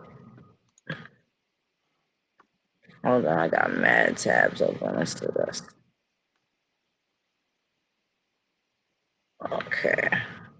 Now this is dated from, this is the Pennsylvania packet, Philadelphia, Pennsylvania, April 8th of 1766, and this was a Monday.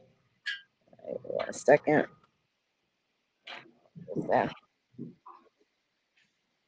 This was a Monday. They're gonna talk about being able, what this is about. So now you know this is the hotbed of Revolutionary War conflict, breaking away from England. So everybody is feeling some sort of way. And of course, they needed the Indians to strengthen themselves, especially fighting on this territory. They would have never been able to get through the terrain without having at least one crew of Indians, you know, that was going to feel the same way, or was persuaded to, you know, have one political reason for it, you know, one political footing or another that they were looking to attach themselves to. Some people were actually loyal to the monarch and wanted to continue with the relationship with the British or the French or what have you. And then there, you know, there was like the people where we can self-govern and everybody can perform and establish, be able to establish their form of self-governance. So you can see the conflict with them, with the monarchy. And this is going to kind of lay out what they're saying, what is the Constitution is basically supposed to come down to. So it says, I have got over what some may have viewed as mostly a thorny part of my way. And upon the whole matter, I contend for this, that there where people are left to choose their own forms of government, as has been the case of all the world for some 1,000 years, there is no particular denunciation of God's displeasure against any form, whether monarchical or democratical, under which such people may think their civil happiness best secured and their duty to God best performed. Can you associate Democrats with also but Baptists and certain religious institutions as well? Different influences? You can, right? Of course. It's the So majority rule.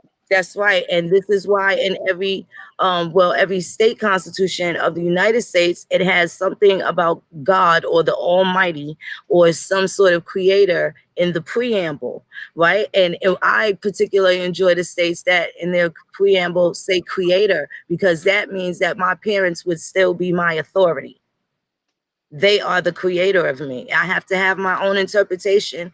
Could I call it religion? Perhaps I could, but is it absolute tangible proof that her and my father did something and here I am? Those are my creators. Well, you know, you have a people, and your people got a creator. That's right. It's just that simple. Right. So therefore, in our own forms of government, we can have our own utopia in that, and that is one of our rights to do without interference from the government.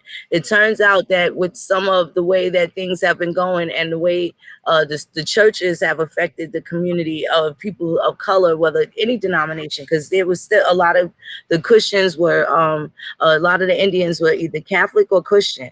Those were the missionaries that came over. So this is how a lot of them were so educated and they spoke so proper. And a lot of that, especially for the free people, they were able to enjoy some benefits, of course, not the same as so-called white people, but they got to move around and they learned a little bit about things. If you look at some of these court cases, these amazing things that they would argue over, and they were successful. See, everybody got reduced to being slaves and whatever, and people don't know that our people were always trying to do things, but we had doodle cookies around that we couldn't finish, the task. They couldn't have done all of these things without the help of certain people that were able to get next to them to have these things happen.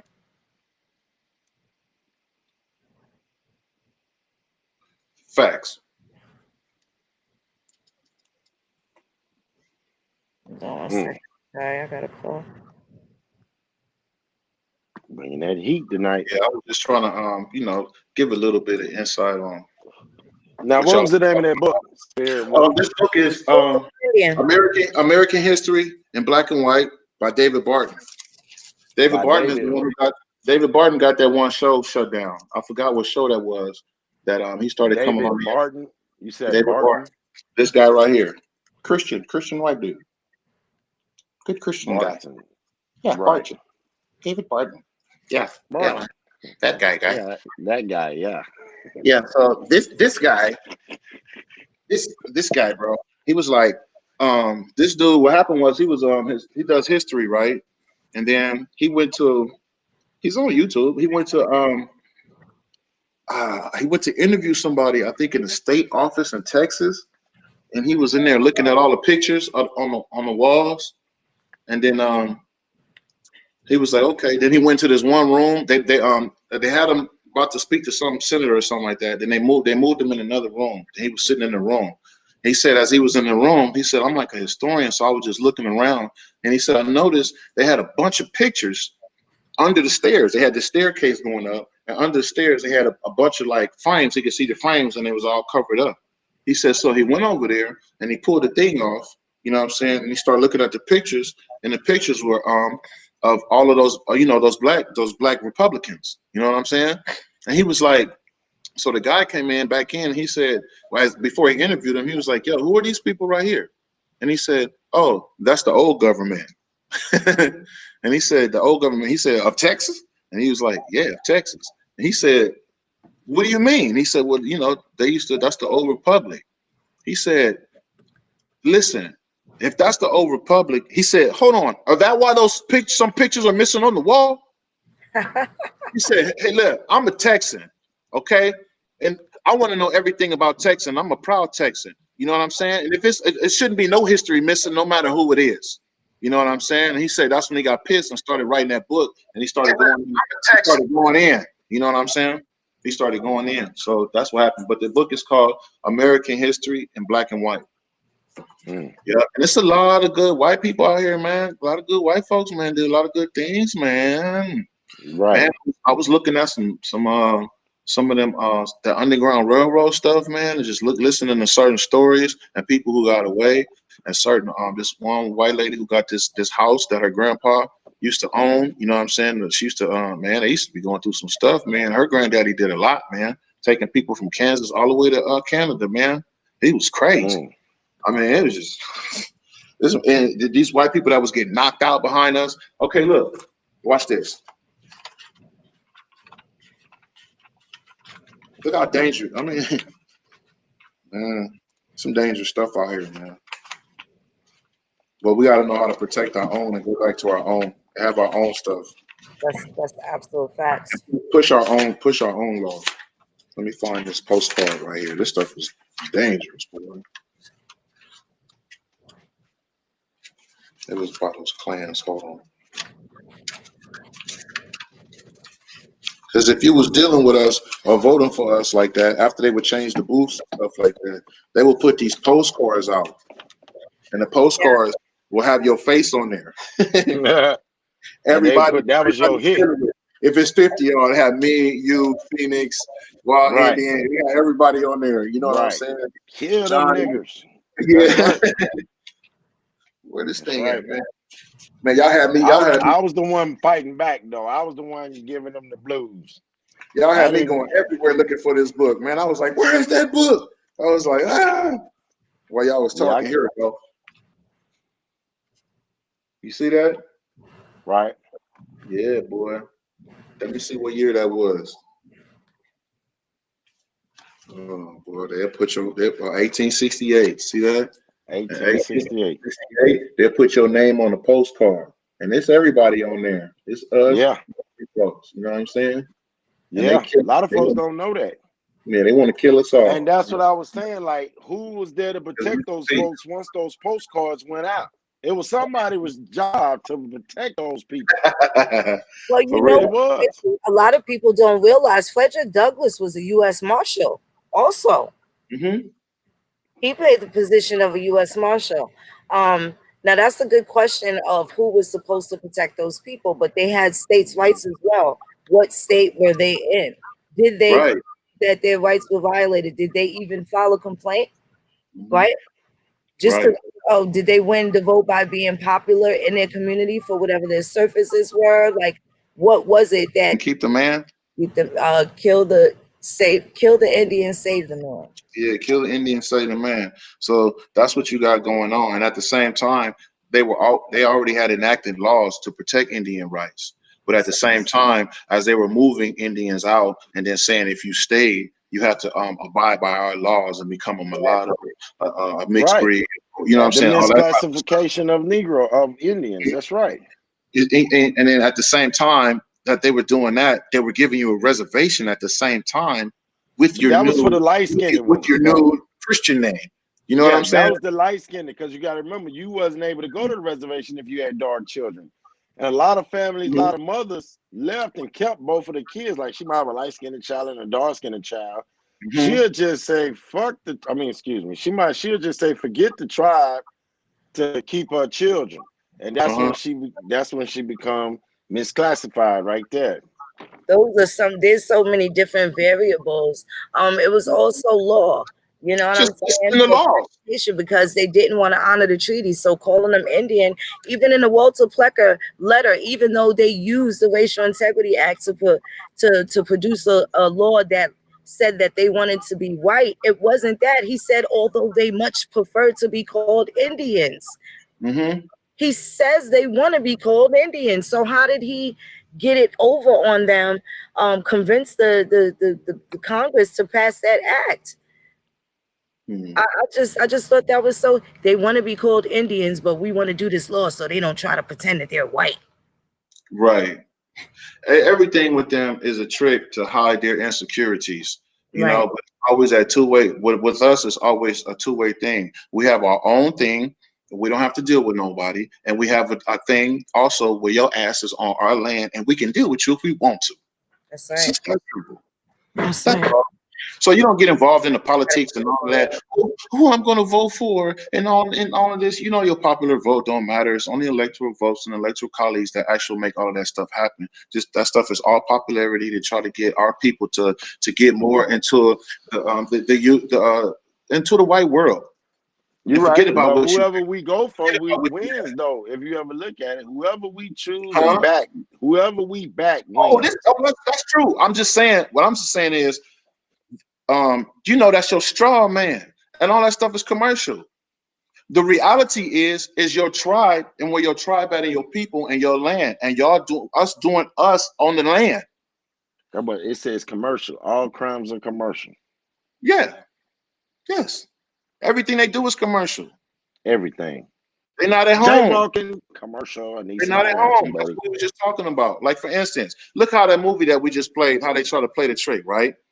When you watch the movie, because it's a movie, they're not putting no real Indians or no real people on there, right? If they do, we supposed to be some servant or something, some bullshit. Excuse me, something like that, right? So, now we supposed to be looking at the movie, and it's supposed to be these white guys, and they're supposed to be tough. But mind you, we black though. So you're not tough to us. You understand what I'm saying? Today I was looking at a bunch of colonial pictures and stuff like that. Like, they're never in life do we look at white men like you're tough. There is not a day in life where I look at old F boy that sat on old boy neck and look at him like he's tough. You're not tough. You will get slapped. How many times without your uniform on? We just respect laws. That's just the type of people we are. That's it. We know we seeing that y'all don't, but in our heart and nature, we just respect laws. We respect the uniform and stuff like that. In that uniform, you would have got slammed on your head by George. Come on now. You know what I'm saying? So it's like that dude was swole too. He was super swole. Bro, like 6'5". I mean, I'm just saying. When you look at the cop and you look at the little Chinese dude and you look at the other dudes, they're all weenies. Every cop that shot somebody, these dudes are weenies. They're not like tough. That's why they feel so macho with the uniform on. I'm telling you, listen. I used to get harassed in Rancho Cucamonga. This thing happened to me twice. One time, me and my boy, we was in the grocery store, and I had to realize that when you live in a white neighborhood, everybody lives there, meaning that you live in the place where the judge and the police live too. You know, and here in the hood on Crenshaw, they don't live here. They just come over here to, you know what I'm saying? And that's how I always get them when they pull over here. Hey, you, what you doing? They be like, oh, you're messing with investigation. Messing with investigation? Do you live over here? You pay taxes over here? Where you grow up at? I ain't never seen you in my life. What are you talking about? What are you talking about, man? And then let's just get out of here. And they want to leave. You know what I'm saying? Because you don't nobody know you're around here. What are you talking about? So you're sending foreigners over here and then these little young dudes, and they think that they're tough. You understand what I'm saying? So they don't understand the lingo, so they take it wrong. And then that's what they use to get off. They don't understand because they're not from our environment. You take a white boy from a rural country town with about 110 folks, and then you go stick him in a city with 10 million folks. Only thing he know of us is what he see on TV. So now he's living off stereotypes, and he's the law now going through the communities. You're gonna have a problem with that dude. I'm sorry. Then that's how America feeds the rest of the American, these white women on the news who think they like, so, oh my God, today we have, you know, you ain't stepped foot in no neighborhood. You're a reporter. Like these other dudes who don't never step nowhere with no tribe or nothing like that. They just reporters, like I call them. The same people out here who ain't never stepped foot on the block, but they sit all day in the studio and they gonna tell you the news. This nigga ain't never been outside before. That's crazy. And they're feeding the minds of the people with these movies to make us think that white guys are tough, and they're also the real natives. Like it was just shown in that movie. That stuff crazy, man. The psychology out here. No, because I tell people all the time that native mean you was born here, but your ancestors from somewhere else. And I've been telling folks this. So you got the two-way thing. You got us that's already been here, that you got to link back with your family. I'm telling you, and do y'all thing, whatever y'all people do. Y'all do that. And your rights is protected by your family and by that state or that city that surrounds you. It's simple like that. You buy your land, do your thing. And then that's where your laws is. And then what happened is they do this. You know what I'm saying? That's all, but they got to start right here, and then they go like that. You know what I'm saying? They always do that. That's how every other people and everybody do their thing. Chinatown and all those towns would have spread it big, but they just not at home like that, and they know it. And we have too much influence, so it's like. But I mean, if they let's just let me just briefly show them the legal definition, so they understand what a native. A native could be a person, so-called African too, that comes over here. So anybody born here. That's right. Anybody born. That's everybody. A natural born subject or citizen, a denizen by birth, one who owes his domicile or citizenship to the fact of his birth within the country referred to. See that? Hold on. Also, all that has nothing to even do with a human being. Right. Can you say that again? Just say the first line. A natural born subject or citizen. What is that? A natural born subject of what? Or citizen. Oh, you want to know what a subject? A natural born is a bastard. Does that mean right? See, when people from like CPS or something like that, or family court or those places ask you, hospitals and stuff, did you have a natural born? Let's see what it means when let's see what the legal definition of natural born means and see if that's what you really wanna. Yeah, I mean, start saying but you would have to put a natural born subject, not just natural born. You know what I'm saying? That is correct. That is correct. Because they said natural born subject or citizen. That's the same damn same when thing. You said subject, you just killed the person. Citizen is a subject. Subject not even real. Or person or the denizen. Come on, man. A denizen is a foreigner, not real. Foreigner that became, you know what I'm saying? That's what I'm telling you. A person is not real, y'all. A denizen is a foreigner that became a person. Right. Right. Come on, man. I don't know. Let's keep it real. None of that stuff don't got nothing to do with us. That's all I'll be saying. Ain't that? You caught that early. That was right on point. It made me laugh because I just thought about all that stuff. Yeah, all those subjects. Person is a subject. But yeah, person is not real. So anytime they use you in a sentence, they're calling you a person. Is a corporation. Yeah, and a corporation. It would say a natural person, but you know what I'm saying? A natural person, corporation, association, a firm. What's the root word of corporation? Corpse. You're dead. I'm dead and I'm proud. Say it loud. I'm dead and I'm proud. And so it'd be like a big game to get us to like talk about a white man's monopoly. You know what I'm saying? How could we get in your monopoly and play your monopoly? We get in your monopoly by not messing with you, doing us, letting our dollar circulate 100 times, and then we deal with you like how we feel like after that. That's right. That's right. Maybe we want to deal with somebody else, but we'll deal with you only through Congress because we want to deal with another nation. But we just deal with them from nation to nation. Ask FANA, Federation of Aboriginal America. Ask FANA. We deal with them from nation to nation basis. Not as no subject. Are you a person? Hell no.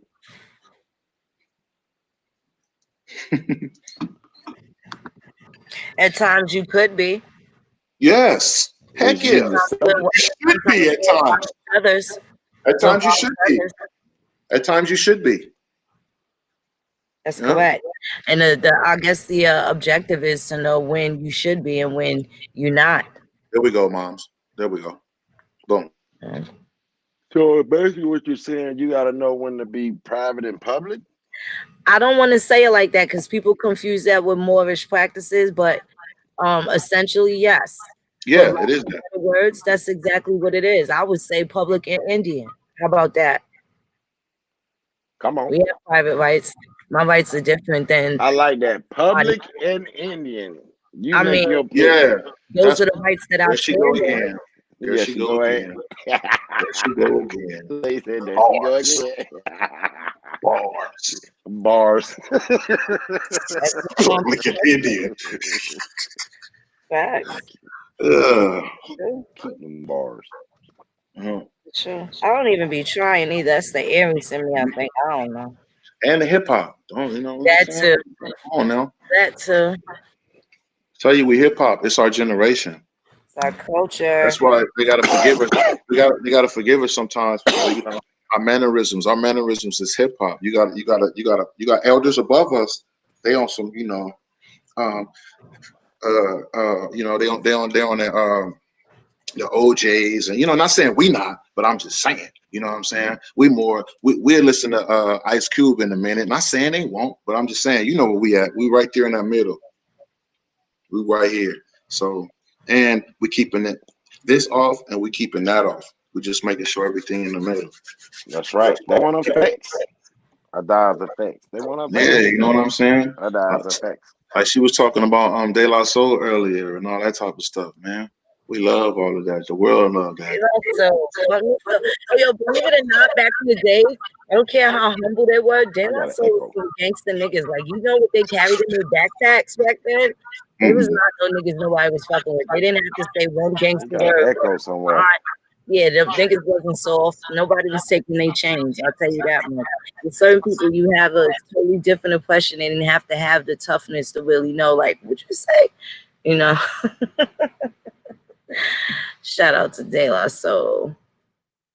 But anyway, I think we had a good conversation today. Certainly glad Wild Indian didn't get an opportunity to come back. But yeah, that was dope. That was dope having him on there. If you haven't already, cop your tickets. Coach should be having the banner popping up for you. So every couple of minutes you get that, just like a commercial that makes you want to go buy some shit you don't need. Buy something that you do need. See that subliminal. See that Grandma Killers running across the screen. www.nograndmakillers.com. We got the gear that you might want to wear. Hurry up and get it before it's sold out of there. Go to the Wild Feathers page and check us out. You can go to the shop, get your Grandma Killers t-shirt. You know what I'm saying? If you want a custom color, hit us up and send us a note, and we'll do that for you. We can change the colors of the No Grandma Killers for you the way you like it. Let us know what time it is. Spirit Wolf, he got something coming up. Talk about that, cuz. Talk about what you got coming up. Where they're going to be able to check for you at. Oh, yeah. Y'all going to be able to check me on that Spirit Wolf. You know what I'm saying? I'm about to come over there and drop some bombs. My first one I'm about to drop probably tomorrow is gonna be on these Pan-Africans. I'm about to chop them up right fast just to go down the basics of certain stuff. So tomorrow, y'all be able to tune in on Spirit Wolf. You know what I'm saying, on YouTube, and what I'm gonna talk about Frederick Douglass, like I was talking about earlier and today, and I'm gonna talk about how Dr. Umar ain't nowhere near related to him. Oh no, not a Bailey. He's not a Bailey at all. There's some Bailey. That man say that's his people, man. I'm gonna show the proof. I'm gonna show the proof with him. I'm gonna show the proof with what he say, with what his father say, with what the Frederick Douglass family say. I'm gonna show the receipts. You know, I got the receipts of Frederick Douglass grandson. Do. Yep, showing that Frederick Douglass was an Indian. That's right. So tomorrow I got proof that black abolitionist Frederick Douglass. Frederick Douglass being an Indian. Can you do me a favor? Can you please? Maybe we need to do a wiki edit because Paul Cuffey. We have Paul Cuffey saying that he's a Pequot Indian. He has his own autobiography. And he talks about, you know, they call Paul Cuffey a African man. I think we need to go over that. They make all us African. Hold on. Cuffey is African. Cuffey means Friday. Friday. His father was African. Right, his mom was but his nationality. His mother's. That's right. Then he married another Indian woman. I can't say the tribe, but he married another Indian woman. I think she was not from Nanuet, not from Nantucket. I'm not gonna make it up. But I know he married for a fact, and I know his Coffee. He ended up changing his name. Excuse me, Coffee was not mean Friday. His name was something like Salako or something like that at first, and it meant Friday. Then he changed it to Coffee. But his dad was African. But he himself was not. He wasn't all the way. He was half and half. He was half and half, and then he married an Indian woman, full blood, and then his children, and so forth. They married Indian. That's correct. That is correct. That's so you never expect me tomorrow break. So what I'm breaking down is how Dr. Umar, he says that he's not related to Frederick Douglass. He kept trying to clear that up. He's not a descendant of him, but he's a descendant of. He goes like this. I go around them to Isaac and Bessie Bailey, to his grandparents, but I got I got the record showing that Betsy and Isaac Bailey from the Congressional records, they were Indians. So where you get the African shit from? I have no idea. That's what we don't try to figure out. And even there's a lot of, isn't his real name Shoemaker or something like that? Who's? Wasn't his name Shoemaker? I have no idea. I think he was his real name was Shoemaker. Oh man. Okay, I got some. Copper Color Brown said, "Do we have to rebuy the tickets if we already bought one for April 4th?" Absolutely not. Heck no. Heck no. That one ticket that you bought on April 4th will cover you for Friday and Saturday. The hotel links will be up tomorrow. We'll have the hotel links up on the website. So if anybody needs to book their hotel room, you'll have the king size suite for $129 a night, and you'll be able to get a regular suite, queen size or double, for I think either $199 or $109. So you'll be able to book those tomorrow. Don't slip. And go check out that Wild Feathers. You know what I'm saying? Who was on here earlier? Go check out Wild Feathers. Drop your YouTube channel. Subscribe to Wild Feathers. You got a YouTube channel, Spirit Wolf. Spirit Wolf. Do you have a YouTube channel? Yeah, it's called Spirit Wolf. Yes. Okay, there y'all have it. Dropping tomorrow. Well, that's where you're gonna be at tomorrow. You got Wild Indian one. You got Spirit Wolf. You got. I'm gonna try to help them out. You got a bunch of good channels coming up. I'm Indian American versus. American Indian versus. Indian versus. So we got a few good things going on, and then we all family over here. This is where all the cousins meet up at Grandma's house. You know what I'm saying? So we're always gonna be able to come over here and kick it. Copper Color K, can't wait to have you over here. Doing a bill. Oh yeah, I want to do a bill with Copper. I still haven't did a bill with Copper. Me and K got some bomb ass classics from a couple years ago. I just like the brother energy. The brother got great energy. Like yes, he do. Yes, he do. Yes, he do. And he spot a bitch nigga a mile away. I be right there with him. I'm like, I'm glad somebody else. It's just the way he explains the bitch nigga. I mean, excuse me, we at Grandma's house. We gonna get in trouble. You gonna get me in trouble at Grandma's house. She gonna throw and hit me in the head with a shoe. I caught one when Sean was in here cutting up. She was like, "Hey, that boy in here cutting up." Yes, definitely. You gotta respect Grandma's house. There is a lot of Spirit Wolf. They say they see a lot of Spirit Wolves on there. They can't find you. Well, his logo will be up there. Cuz flash that logo on them so they'll be able to identify. Yeah, in the comments of this bill, I will put the link to his channel in the comments. All right, let me say this. I'm doing my first one tomorrow, so we'll figure it out, and then we'll rebroadcast it or whatever. You know what I'm saying? We getting it together. Share it. Yeah, we'll get them in there. They're gonna teach me how to upload my stuff so I can just put this stuff up on the screen and I'll be sitting here reading, so everybody can see it. and all of Yeah, that. I'm gonna hook you up. I'm gonna hook you up. I'm gonna hook you up, Spirit Wolf. Yes, indeed. Okay, everybody. Well, thank y'all for tuning in. For this build over here at Grandma House. We're a few subscribers away from excuse me, and Coach, please put that on the screen. Well, please put it up. Because the visual.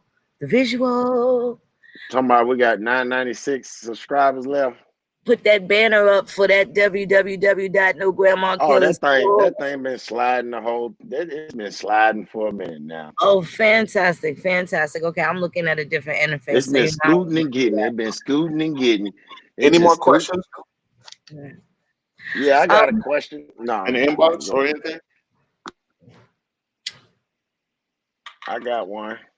Anybody got any questions? Yeah, I got one. Hold on. I just read it. Hold on. Anybody? It is. Yeah.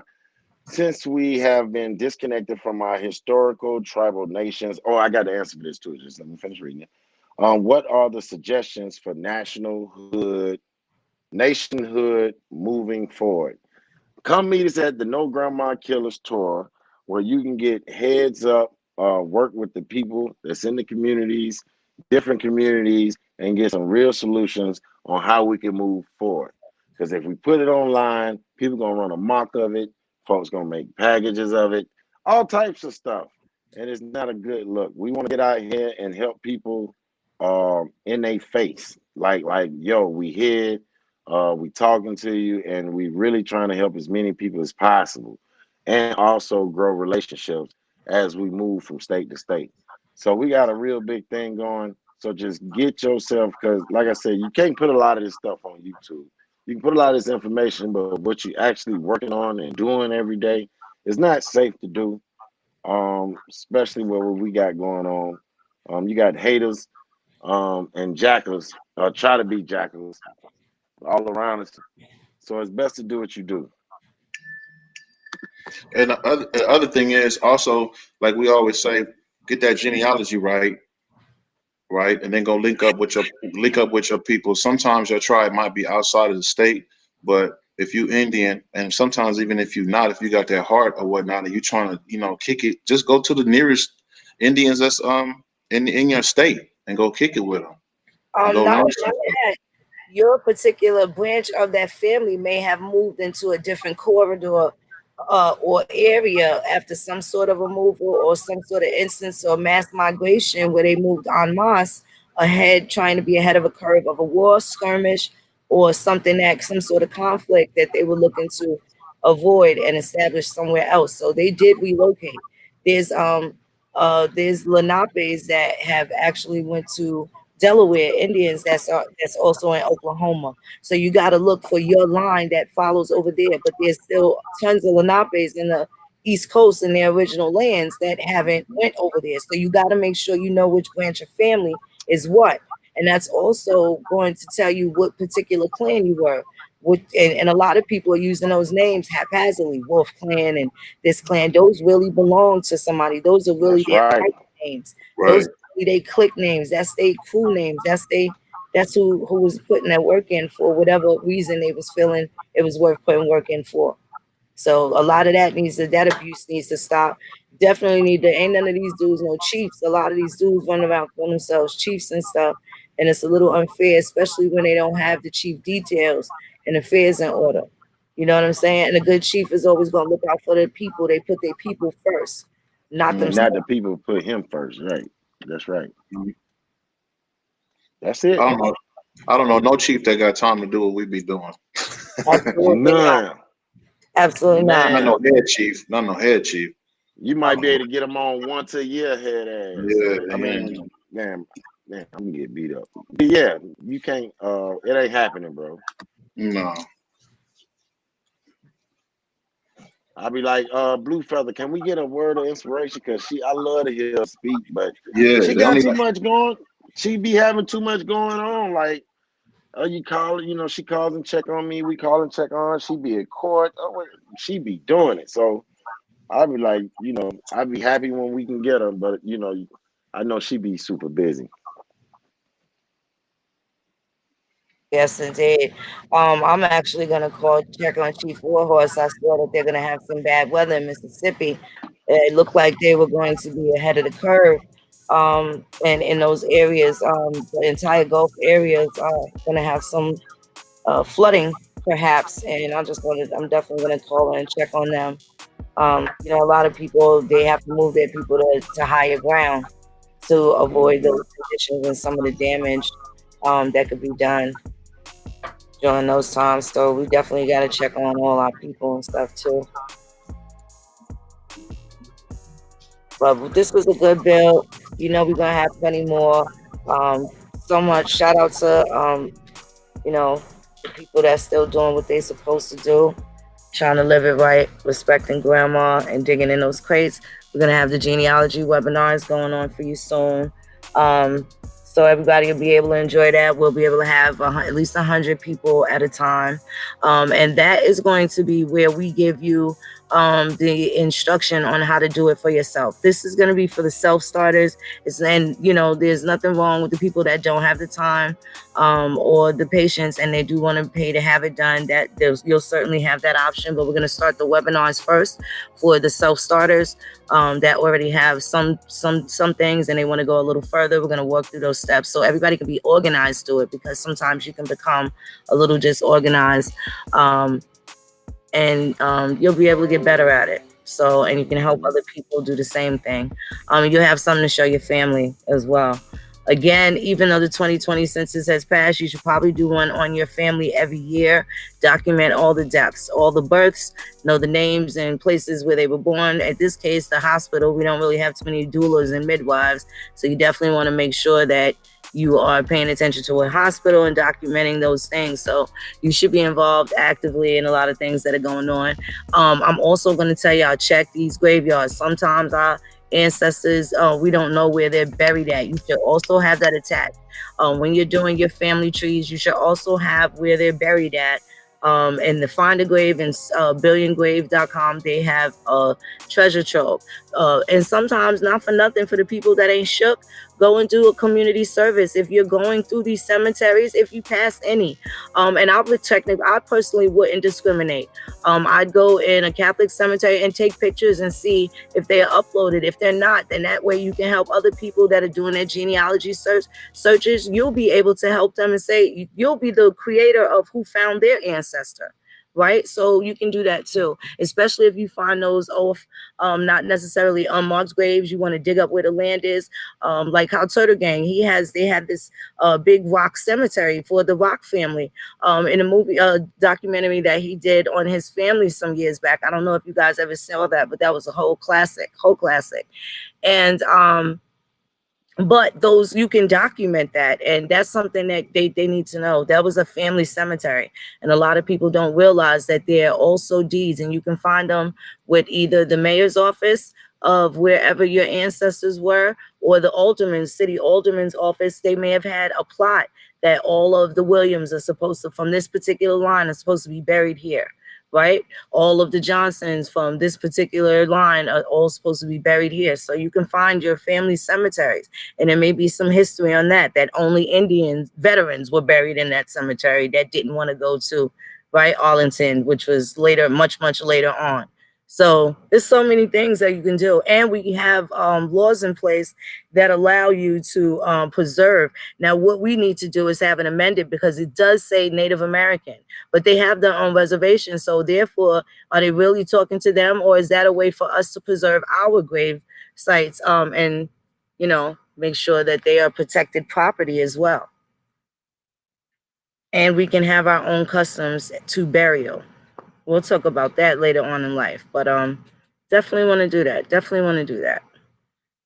You yourself can upload pictures to Find a Grave, and you can do somebody a really great service, because they haven't been able to put every single person in there. So, and if they're there, they won't be duplicated, because you actually have the plot number, the location, longitude, latitude of where the people are buried, so you know that you won't mess it up. So if the entry is already there, then you won't duplicate it.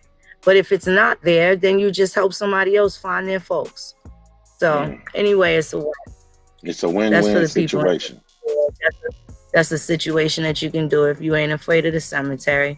Even if you're going in the cemetery to see your folks, do the history on it. See what attachments there. Did they go to that church, or did they was there a reason why they wanted to be there? And also, you can find out if other family wasted money on a funeral when they already had their plots with the other ancestors. Check that out. And those have, some of them still have the records from long time ago. They don't have to keep records, I believe, past 6 or maybe 7 years, but and you know, as far as historical documents, you may want to be able to do that. You may want to be able to dig through that. So the dead ancestor is still your ancestor, right? They're the ones that watch over us. So it's our job to make sure that we stay with the connection to them. And that's that. Now that's deep. That's some deep shit. I mean, that's deep there. Yeah, I would definitely do that. I've done it before. I have a few contributions.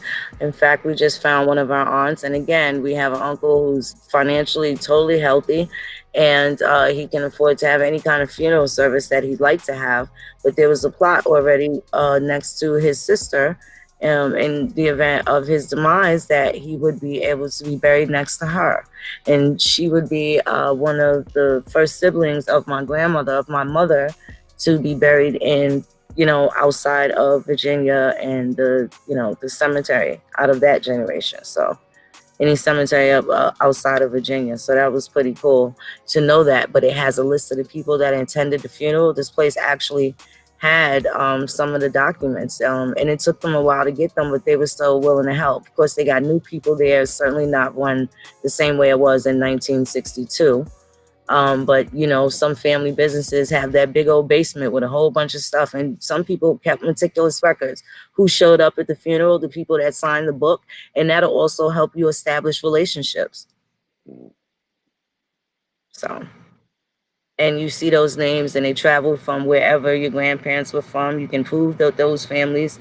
It's a good piece of tangible stuff that can also help you, you know, get past a lot of things that confuse you in your genealogy. So we got so many dope things that we're going to be talking about, and we're going to be showing y'all fresh new content. Can't wait to see y'all at the tour. And Chapisalachi K from Phoenix. All right, y'all. Stacey, you want to say something before we get out of here? Nah. Oh, peace. Yeah. All right, y'all. We'll see y'all later. I think we got, I don't know, we got those subscribers. We need 4 more subscribers, and then I guess I'm gonna be on here working. Got some more bills for y'all that we had. Me and Tasha talked about we was gonna do once we reached 1,000. So we are gonna get some work out of there. Get some, y'all gonna get some work out of us. Coming real fast. And thank you all for subscribing. Hey. Dog cutting up. But thank y'all for subscribing, and I'm out, y'all. Peace.